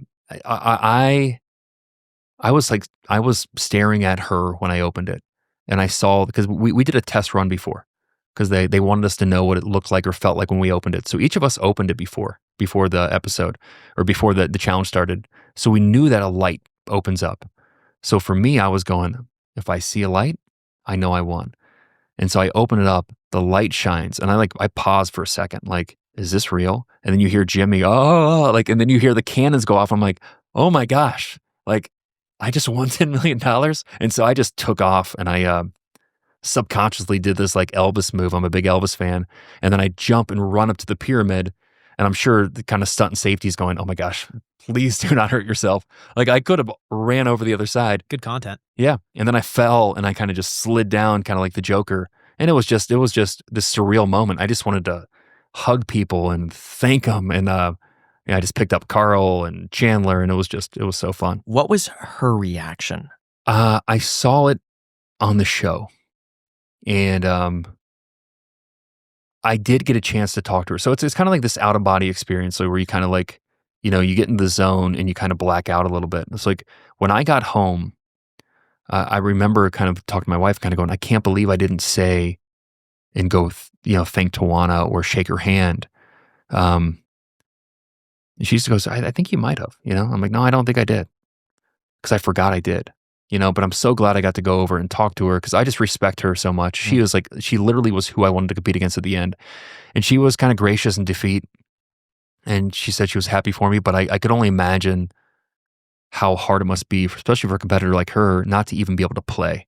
Like, she really didn't even get a chance at bat. She was only in the field. That's where I feel like the psychologist would really come in to help, because if I put myself in that position, that would be really tough. I mean, I bet over time you could work through it, but just thinking I was like that close and having a regret of, I should have picked 5. I should have picked 10. I could have done all these other things that in that moment I can't change anymore. And at the moment, like I told a joke earlier in that episode. I don't know if it was before it started or during that. I was like, oh yeah, when I used to be a professional poker player. So the joke fell flat, and apparently she thought I was telling the truth. So she thought I was a professional poker player. So in her mind, after that, she's going, this guy read me. I gave him some type of tell. And so like even more so, I would think, gosh, going home and thinking, I shouldn't have answered that. I should have turned around. I should have said something different. But there was nothing in her that I kind of go, gosh, I was going to choose 5, but she said this on 6, so I was going to choose 6 because of it. But yeah, I could only imagine what it must have been like to have that on the first try. After winning, who was the first person that you called? Because you hear a lot of lottery winners that go broke and blow through all the money. How did you make sure you weren't going to do that? Who do you call? So the first person, I called the Beast team and said, hey, can I get some NDAs signed for some people? And they're like, of course. So got a few NDAs signed and, talked to an estate planner because we just wanted to talk about the special needs trust and making sure that that was set up correctly. Talked to some tax people and then also talked to just kind of some investment advisors, because, this is something that like we need to make the money work for us, not only for our family, but also for other families like ours who have kids with CTD. Yeah. What was it like not being able to tell anybody? Like who could you tell? Like your wife, obviously. Super blessed that my wife and my oldest son were there, so they got to experience it and feel it. But I signed an NDA, so I couldn't tell anybody that didn't sign an NDA. So I never told my mom. I never told my dad. I have 4 sisters, and my oldest sister Stacy became the biggest Beast Games fan ever, and like asked me 1,000 questions. I know you won. Did you win? Would you win if you told me you won? Would you tell me? Like she'd ask all this stuff, and then like I would just lead them on kind of rabbit trails to them thinking I did not win. But once we got closer to the end, like they thought I was going to get eliminated every episode, but I made sure that they all watched it together at the end because like their reaction videos, oh my gosh, absolutely priceless. And how was that first talking to them once they realized you had won? Oh, they were so proud and so happy, and again, they know how much Jen and I, and we live far away. They live in Ohio, we live in California, and they know how much that Jen and I care about Lucas and trying to find a cure. And so they were just so happy that we actually had resources to kind of put our money where our mouth was. And they were just, I can't believe you didn't tell me. Like just all these little things that, so much banter back and forth. And even today, we're 2 weeks out, they still love asking questions. Wait, when I talked to you about this, did you mean this? How did you not tell me? So it's just a ton of fun. It's interesting that none of the other contestants knew that you had won as well, because I was messaging other contestants to try to get some information for this podcast, and they were like, yeah, I mean, I was talking to Jeffrey all the way up until the finale. I had no idea that he had won. Yeah, so one of my best friends from the game, Patrick 930, like I literally talk to him probably every day, and he is the ultimate sleuther. To give him credit, he never asked me where I finished. He goes, I don't want to know, I want to watch it. But I led him on some kind of rabbit trails to think somebody else might have won. But other people in the top 6, kind of, or not top 6, but other people thought I had won. But it was all hearsay. No one was 100% certain. As long as people aren't 100% certain, it was awesome. But it was so neat seeing, because I watched the finale in LA with my family in the top 10. And Patrick was right in front of me. And this is so great. I get goosebumps thinking about it. And when he saw it at the end, he looked at me and just was like, you SOB. And he loved it. He loved the fact that I did not rob that from him. Because that's one thing in the games. We get down there. Yes, we have an NDA. We can't tell people. But we get down to the top 6. And I remember Klitz, who's one of the show producers, who's awesome, and is like, hey, think about all the things you've experienced so far. How fun has it been? How great has it been? How life-changing it's been? And we're like, oh my God, yes. And he's like, believe it or not, people who watch this at home will feel the same feelings, kind of will have the same thoughts. If you tell them when you got eliminated, how you got eliminated, if you won, you're going to rob that from them. Please don't do that. That combined with the NDA was enough for me to kind of go, yes. They're like, and our lawyers, by the way, would love to speak with you about this. Exactly. But it is like for me, like I am a big fan of allowing people to have their own experience. And just because I want to tell somebody, like I wanted to tell my mom so bad, like because she would have been so proud. It would have been fun for her to watch, but like to see how she responded after was so worth it. Did anyone ask you for money after you won? Yeah. Fortunately, nobody who I know personally. So it's a lot of just people DMing me or on comments on YouTube or Instagram. But yeah, anybody who knows me personally understands kind of my cause, my mission. And so they probably know better than to ask for anything. Is anyone treating you differently? No. And I was actually in Costco here in Vegas a couple of days ago, and like 4 or 5 people stopped me or just said hi to me, like, hey, congrats, great game, I'm happy for you.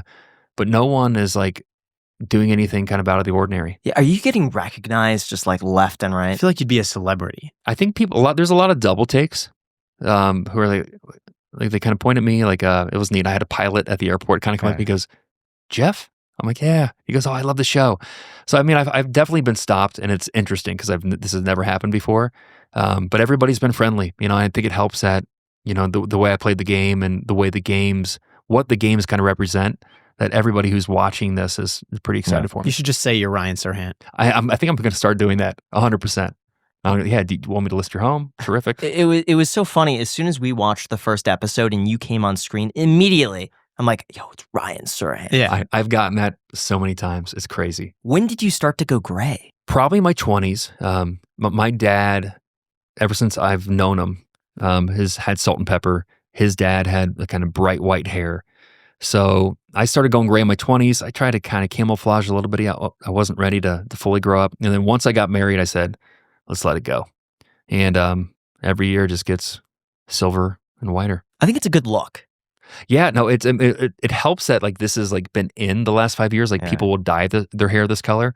So yeah, I think I'm riding the wave at the right time. So when are you going to meet Ryan Serhant? I feel like this has to happen. There's got to be a collab. I got to figure out how to make it happen.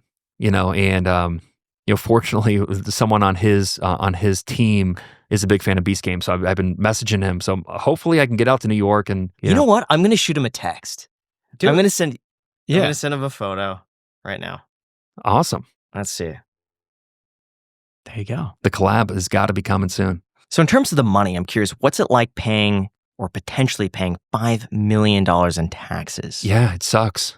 It's not fun. Well, especially like in today's day and age where you kind of see where some of our tax dollars are being spent. It's like, oh, man, I can put it to better use. But it's the nature of the beast, and I think for me, it's kind of going, how can I minimize my tax burden, whether it's through kind of charitable deductions or setting up a donor advised fund to be able to continue to fund research in the years ahead. But I'm sure there's better ways for me to figure it out. So it's so funny. I was thinking about this because there was a post that went super viral on X. And the title was, winner of Beast Games is going to pay $5 million in taxes to the state of California and the IRS. And my response, I was like right on it. I responded back and I'm like, well, actually, if your wife becomes a real estate professional, you're able to deduct real estate paper losses against your active income. So hypothetically, because it's early enough in the year, she could be a real estate professional, spend 750 hours on that this year. You go and use some of that money as a down payment on a commercial property. You then do what's called a cost segregation analysis to be able to take paper losses against that property to your income. So let's just say, as an example, you put $2 million down on a $10 million building.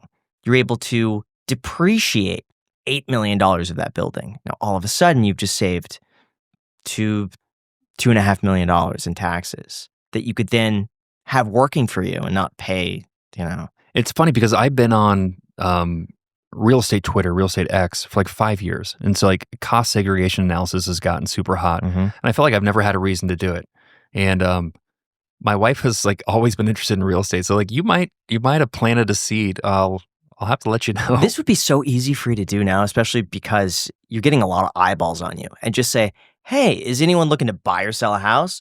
My wife would love to help you out. She just got her license. She's giving it 100%. She's working with another agent who's been doing it for 20 years. We'd love to help you. By the way, she'd be awesome at it. Like I think like my wife, like anything I see, I'm like, oh gosh, Jen, you'd be an awesome figure skater.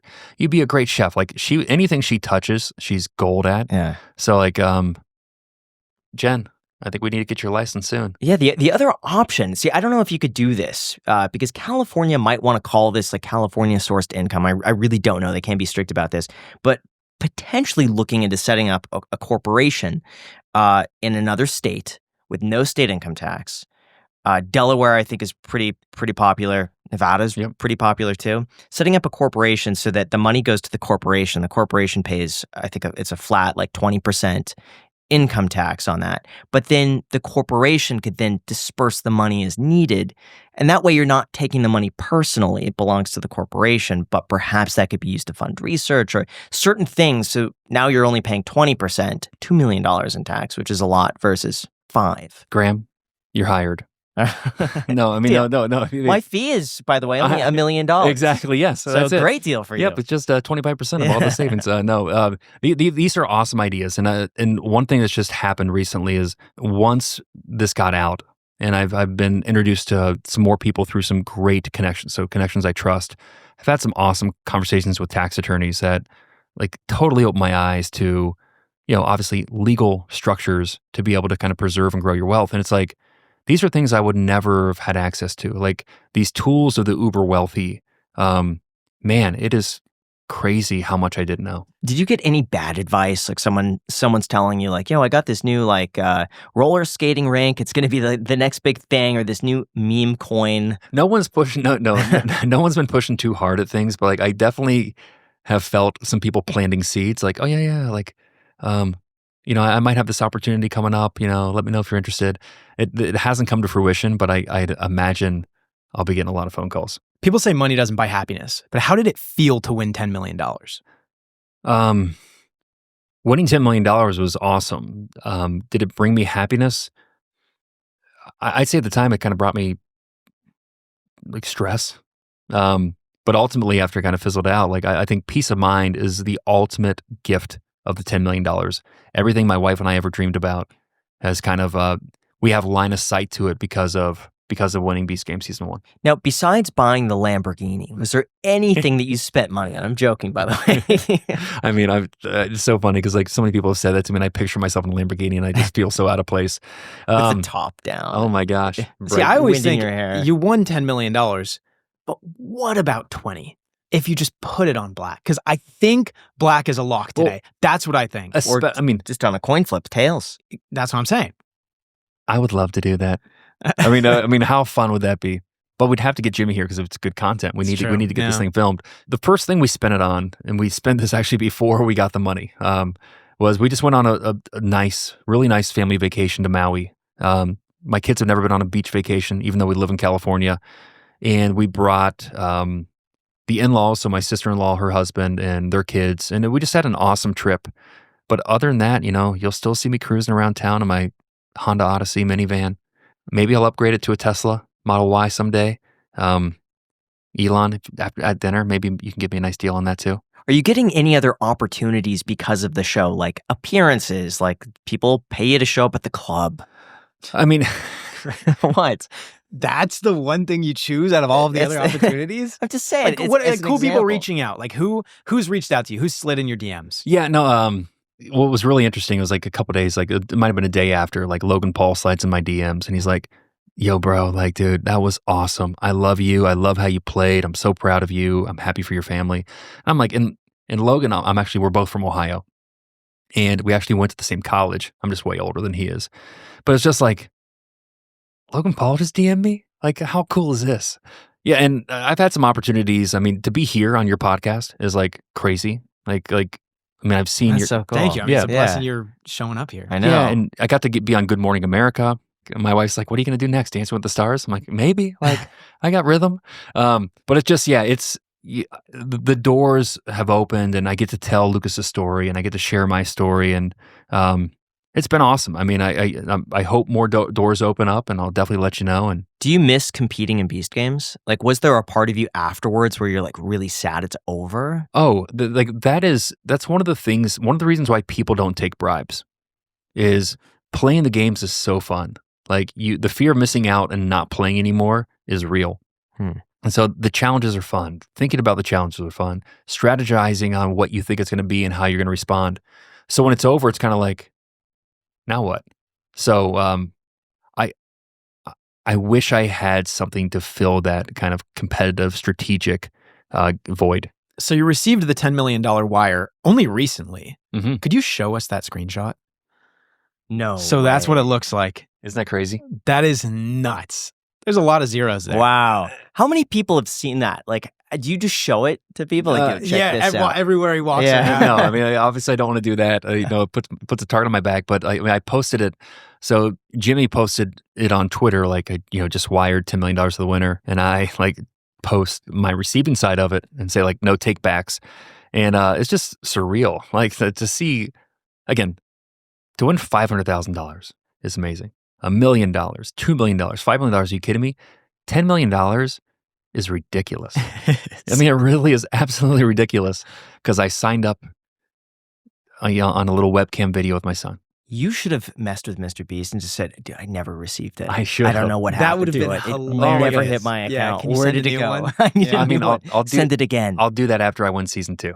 That's what I'll do. Perfect. Do you think you're going to be able to compete in season 2? I think if I did, I would be a target. Like like you think about how people want to take Mia out after she won the island. Oh, I would be target number one. Walk us through the first day after receiving $10 million. What did you do? So I received it the Friday after. The next day, I was in LA and I drove back to San Francisco area by myself. And I just called family and hung out. I mean, it was nothing changed. It was really odd. It was like, okay, like this one in my bank account, I get this ultimate kind of sense of peace of mind, but I'm like, what do I do now? Like what am I supposed to do with this? Like, and then my mind kind of goes, oh gosh, I need to figure out how to make it work. Like I've had 5 months to prepare for this, but now it's go time. Was there like a test payment? Did you get like $1 sent to you first? And then Jimmy's like, okay, yeah, you got the $1. Okay, cool. Let me send the 10. No, it was just $10 million. Sent the 10 million. $10 million. I mean, it was just, I didn't I remember the Beast team kind of said, hey, by the way, the wire is going to get sent out today. Like it might take a couple of days. Within an hour or two, I think my wife said like, hey, check and see if it's there. And I opened up my account. And I'm like, oh my gosh, just $10 million is sitting, like a $10 million input into my checking account. I'm like, this is ridiculous. If I'm sending like $150 to a contractor, like I'm sending $1 to make sure that they received it for 100%. And so you're saying he pardon my French, like raw dogged a $10 million payment to you. Just sent it. Totally raw dogged Insane. it. Yeah, no, and there was no like, hey, did you get it? Because me, did you get it? I'm the same way. Like, hey, if I wire someone money or send ACH, like, hey, did you get it? Like, are you sure you got it? But there was nothing. I was like, just sent. That's horrifying. That's crazy. I would at least follow up. Like, yeah, you got this, right? Yeah, it was hysterical. I mean, obviously, we verified my, bank routing number and account numbers like 3 or 4 times. I had to sign a paper and all that stuff. So like, I feel like they kind of go, oh, it's on you. We put the numbers in. On you. Yeah. But here's the crazy thing about the Beast team is like, just as I couldn't tell my parents about this, inside MrBeast, not everybody knew that it was actually 10 million and not 5. Wow. Most people didn't know who the winner was. So it's like kind of like when they had to tell accounting, hey, by the way, we need to wire the winner the money, and it's 10 million. Like they had to like say, hey, by the way, you can't tell anybody. Because like they are so committed to their content that they, even in the last challenge, they kind of struck the set. It was like bare bones staff and crew because they wanted to reduce any kind of opportunity for leaks. So you're saying Jimmy didn't even check with accounting to see if he could spend $5 more million? Oh no, I mean he knew he could, but accounting did not know that the winner was 10 million. Oh my God. Yeah, so it's like, I mean, it's like, this is one of the things that I love so much about them. And I'm a big fan of kind of discernment and sharing, knowing who to share what with. And I just love how they kept the secret. I love how no one knew how the game ended until it aired. And you're saying that there wasn't anything that maybe you've wanted for a couple years, but it's like, these headphones are like $400. I have like a pair of $20 cheapos that I can continue using. It's fine. There wasn't anything like that you like splurged the first day you got the 10 million bucks? I think I bought a pair of shoes, like running shoes, like dad. Were they pricey? I mean, Gucci's? No. Yeah. Louis Vuitton. Yes, totally. I mean, there's always been a watch I've wanted, but like, I mean, I literally have not had a watch since I was 19. It was a Fossil watch, and I can tell the time on my phone. So like, there's nothing kind of crazy out of the ordinary that I want. Kind of for me, still my focus is my family and trying to fund research. So it's like, I'm sure I will splurge and get something, and I think I have to. I think like, anytime you have, like, whether you have an exit from, a company or you have an awesome year or a big bonus, like, I think it's worth celebrating. Because if not, like, why the heck are you doing it? It's just numbers and zeros on a screen. Do you still keep in touch with Jimmy? Yeah, I mean, it's not like him and I were like buddies on the show. Like, we knew each other, we would talk to each other. But since, like, him and I have DM'd a handful of times, and like, literally I'll message him and he'll respond. Like, it's like, oh my God, how does he have the time to do it? But he, since he's gotten engaged to Thea, who's I got to meet on the show, and she is just brilliant and smart and beautiful. Like, I just am super excited to see what those two do together. Like so young, like power couple. Like, I'm like, man, I can't wait to be your biggest fans. Yeah. Going for your reason why, throughout the entire show, you're talking about your son. What is his condition? How does that even come to be? Like, how are you diagnosed with it? Yeah. What causes it? So my son Lucas has a rare disease called creatine transporter deficiency, or CTD. Do you guys take creatine? Mhm. Yeah. Creatine's great for kind of bodybuilders, performance athletes, but it's also just great for normal brain health. So his body makes it naturally. It gets into the blood and travels through the blood to the final destination, which is like your muscles and your brain. But there's a transporter that takes it there, and his transporter is defective. So his brain doesn't get the creatine, the energy it needs to function, develop, and thrive. And it presented when he was super young, like about 8 months old. We noticed he starts missing milestones. He's not able to kind of sit up. He's not able to crawl. He's not very verbal, like doesn't cry a ton.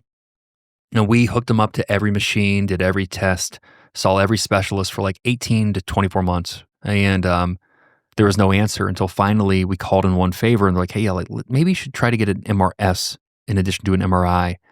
And that showed that the creatine was stopping at the blood-brain barrier. And he got diagnosed with CTD. And, Jen and I are kind of like, and I was the optimist, like maybe he's development delayed. And Jen's like more pragmatic, like we need to take the steps to make sure it's not any unique condition. And once we get the diagnosis, we realize, okay, great. We know what he has, but then we soon realize there's no therapy. Like there's no treatment, there's zero cure for what he has. And so now we're kind of in this no man's land where we know what we have, but there's nothing we can do about it. So I joined this nonprofit called the Association for Creatine Deficiencies, become a board member and realize, hey, I need to get out there and spread awareness. So I just started doing funky things to try to raise awareness. I walked 68 miles for the gene, SLC 688. I wrote a Christmas song to try to raise money.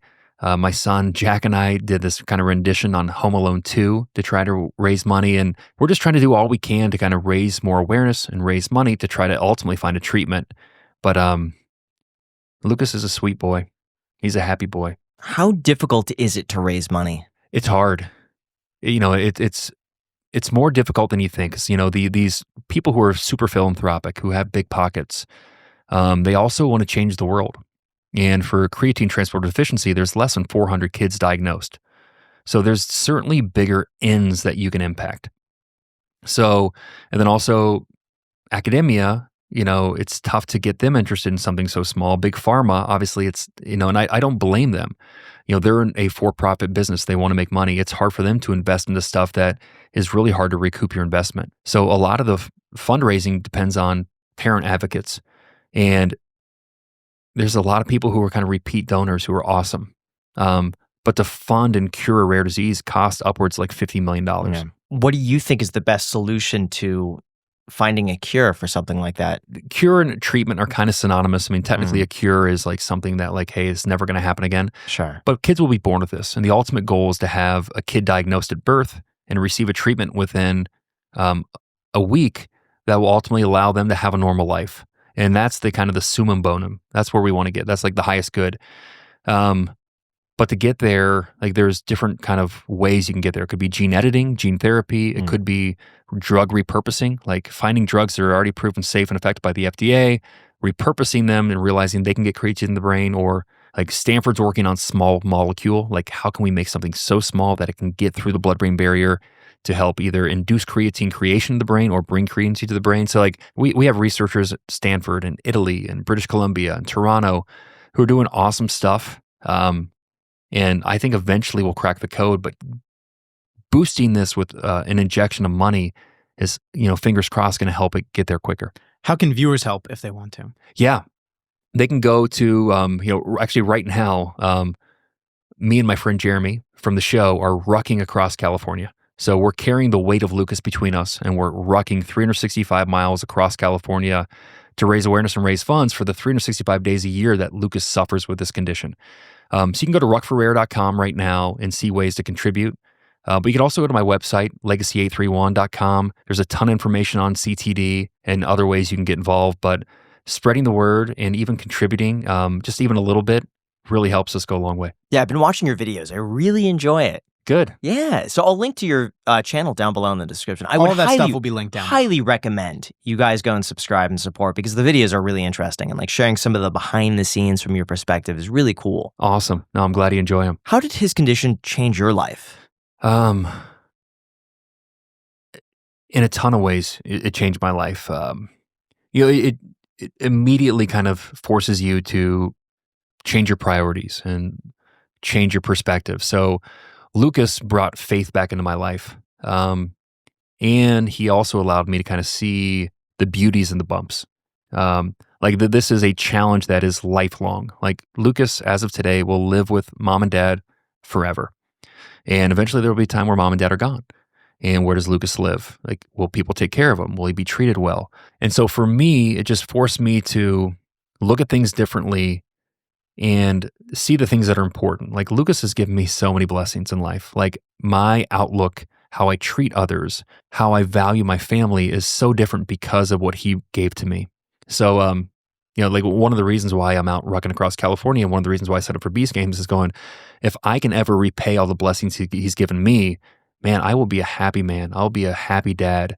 So until, I don't think that's ever going to end because he keeps giving me blessings. And so does his older brother, Jack. So he's changed my life. He's changed my perspective and allowed me to have a ton more empathy for families like ours. It's a different journey and it can be hard, but it doesn't have to suck. If you really search hard, I think you'll find the blessings in these bumps. So winning $10 million, you can stretch that pretty far. How are you planning on investing it? Yeah, and I think that's the ultimate goal is how do I make it work for my family and how do I make it work so I can continue to invest into research? Kind of first things first, like just as Jimmy wired me $10 million, I wired a great chunk of that over to a financial institution to kind of get it to work.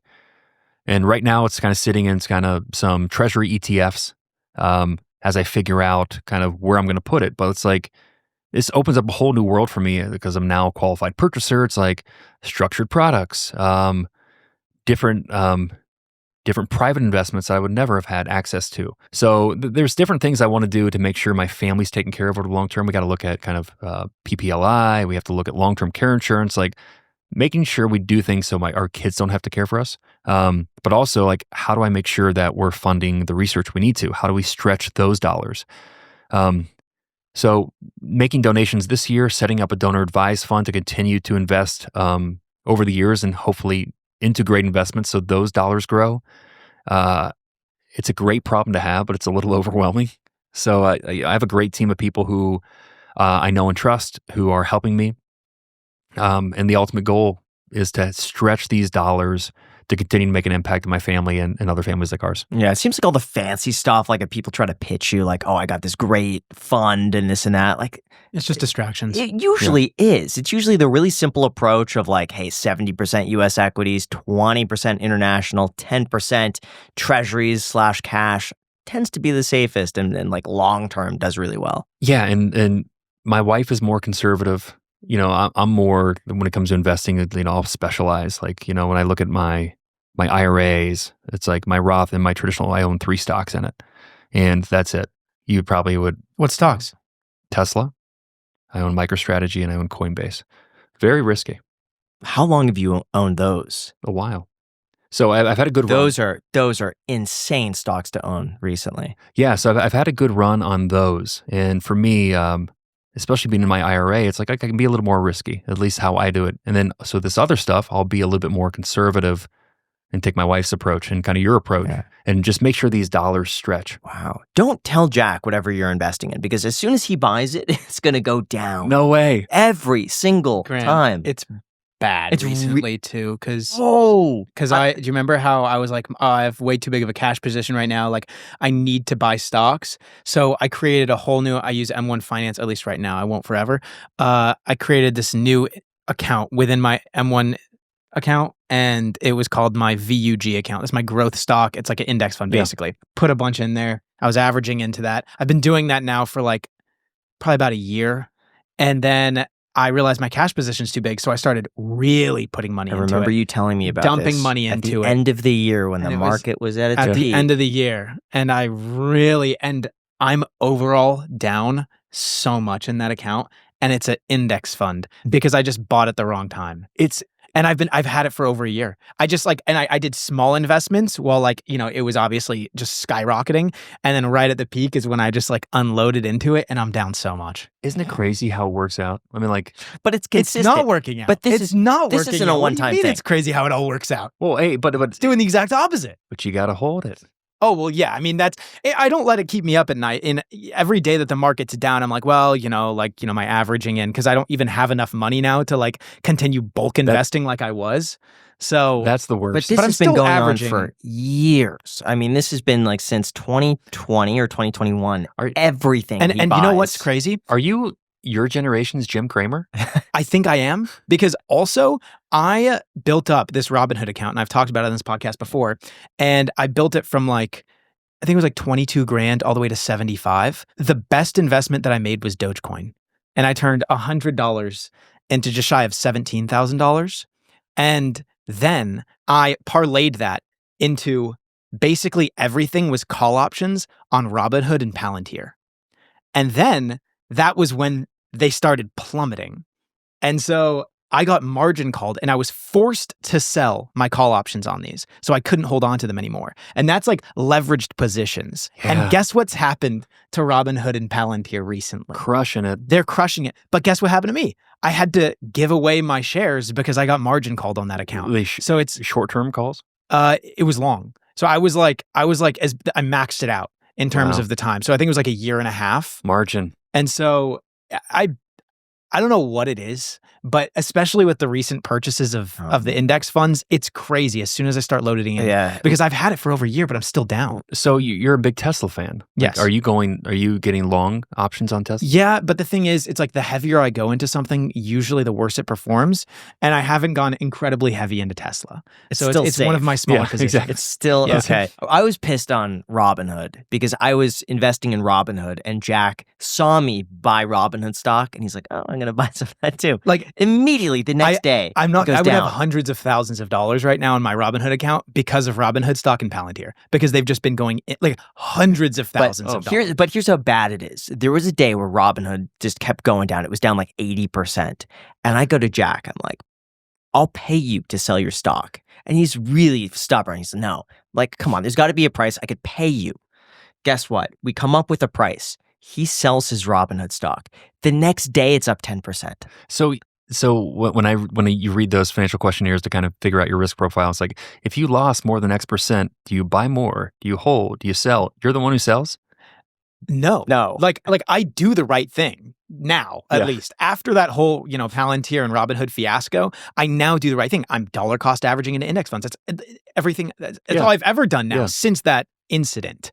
But still, it doesn't matter. There was another one that was really funny. A buddy was talking about what he was invested in. Jack's like, we're not. I'm going to go into that too.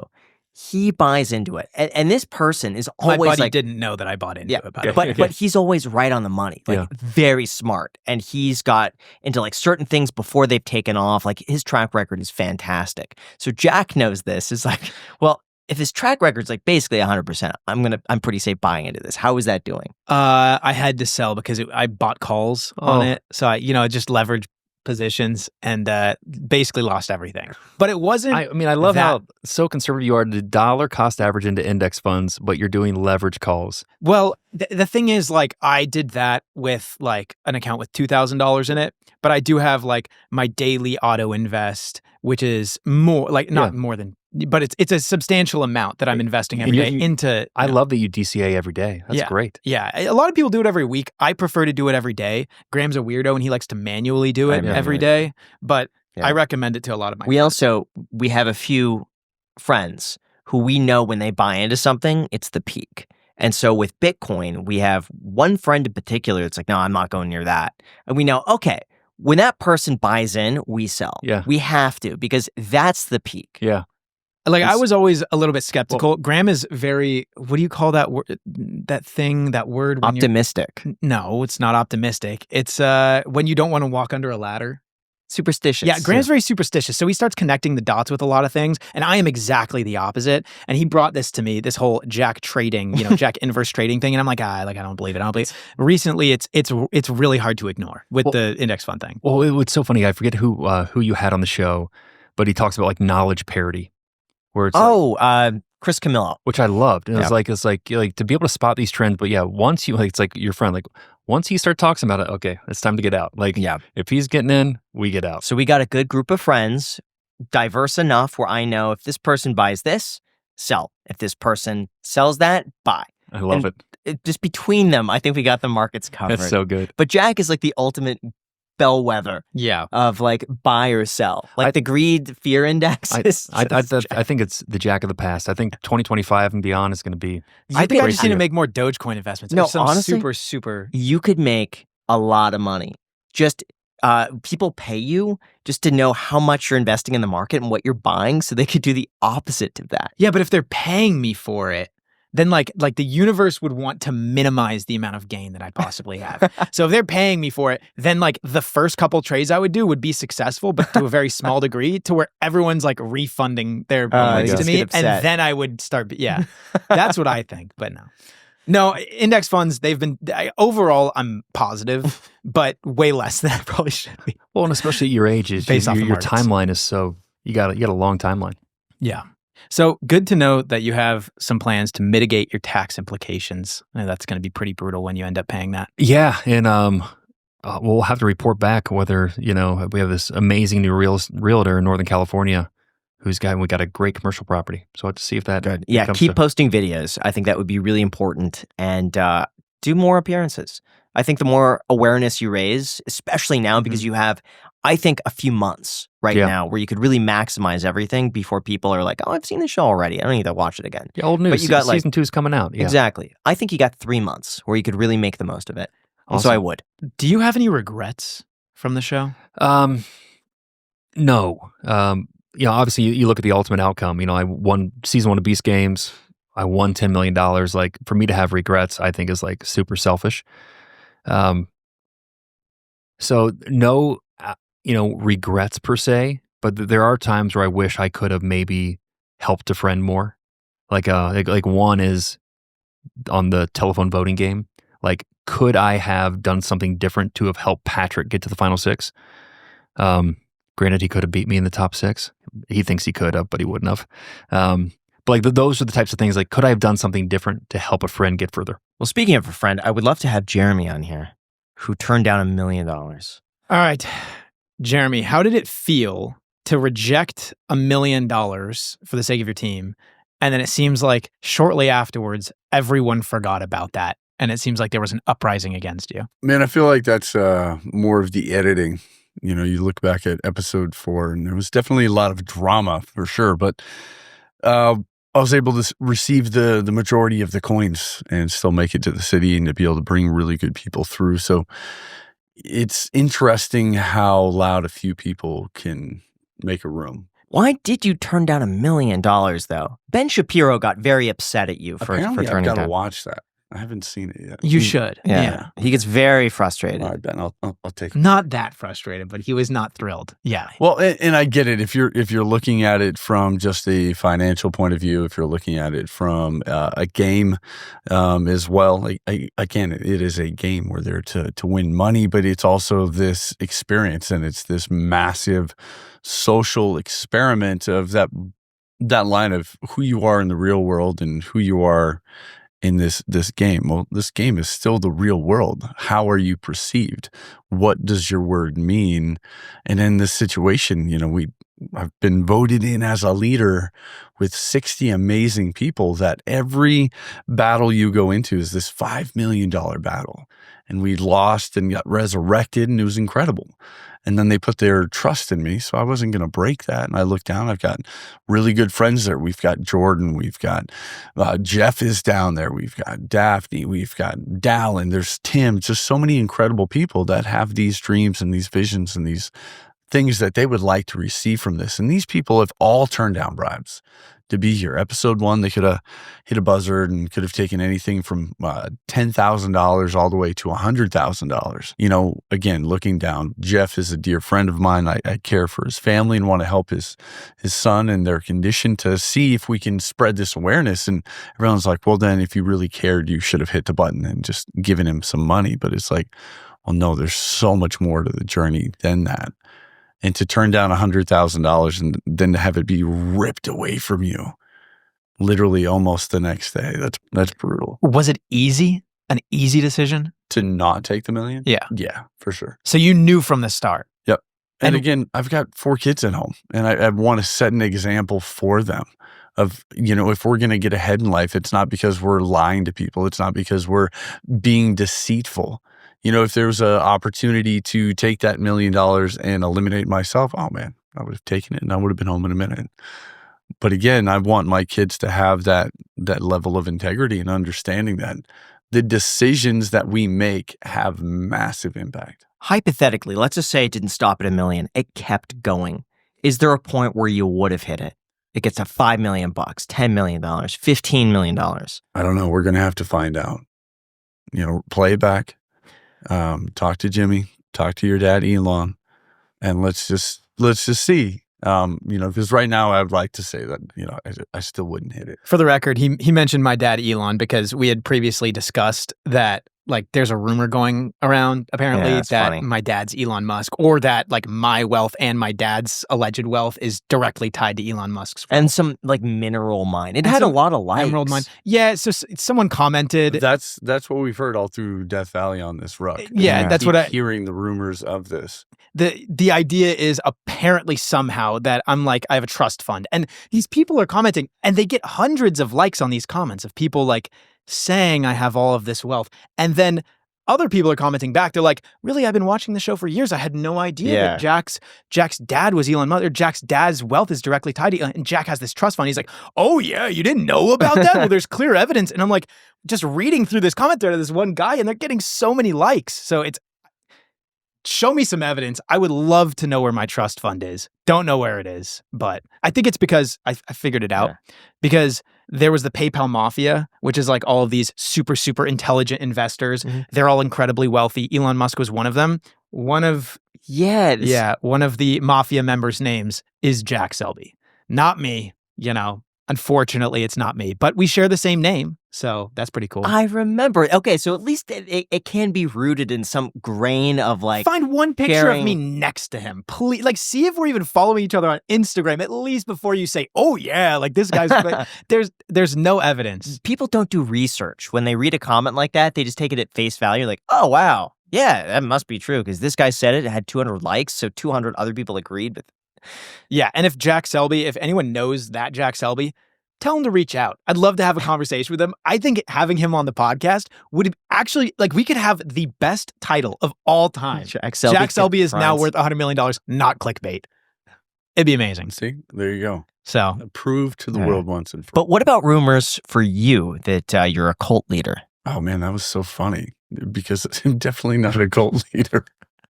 I'm just sitting there praying, because literally every situation is a $5 million choice. And the pressure and the stress from the coins, I'm dropping to my knees praying, because I don't want to hear from anybody else. It's like, Lord, just help lead and guide me through this. I need your opinion. I need to calm down. I need to think through this, and instead of taking what everyone else is throwing my way. I know who I am. I'm very confident in who I am and the amazing life that I've been blessed with. And I'm not going to let other people's opinion change that. I find it funny. The main criticism is that you weren't going to give away a ticket to join the island to a girl. Is that true? Like, how did that rumor get started? Yeah, that was one of the rumors. And it wasn't a rumor. That was something that I said. I had a lady come up and say, well, if you win, please take me. And I said, well, to be honest with you, I probably won't. I'm going to respect my wife, and I don't want her to watch this show and see me, filling a helicopter full of women and flying off to a tropical vacation. That's what Jack would do. Like, that would be a Jack move. Would your wife question that, though, if it's like 50-50, like, two women women, she should know you well enough to two men? She does, but what did we just talk about? We just talked about the internet and how one comment of some person that has no understanding or research can change the things. You became wealthy and your dad is Elon Musk. It got 200 comments.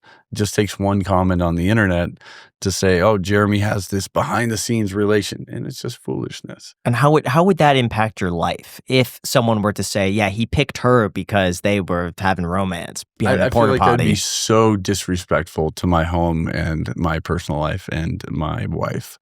So I'd much rather be called a cult leader than an adulterer. Now, because you're friends with Jeff, and you technically gave up $1 million so he could win 10.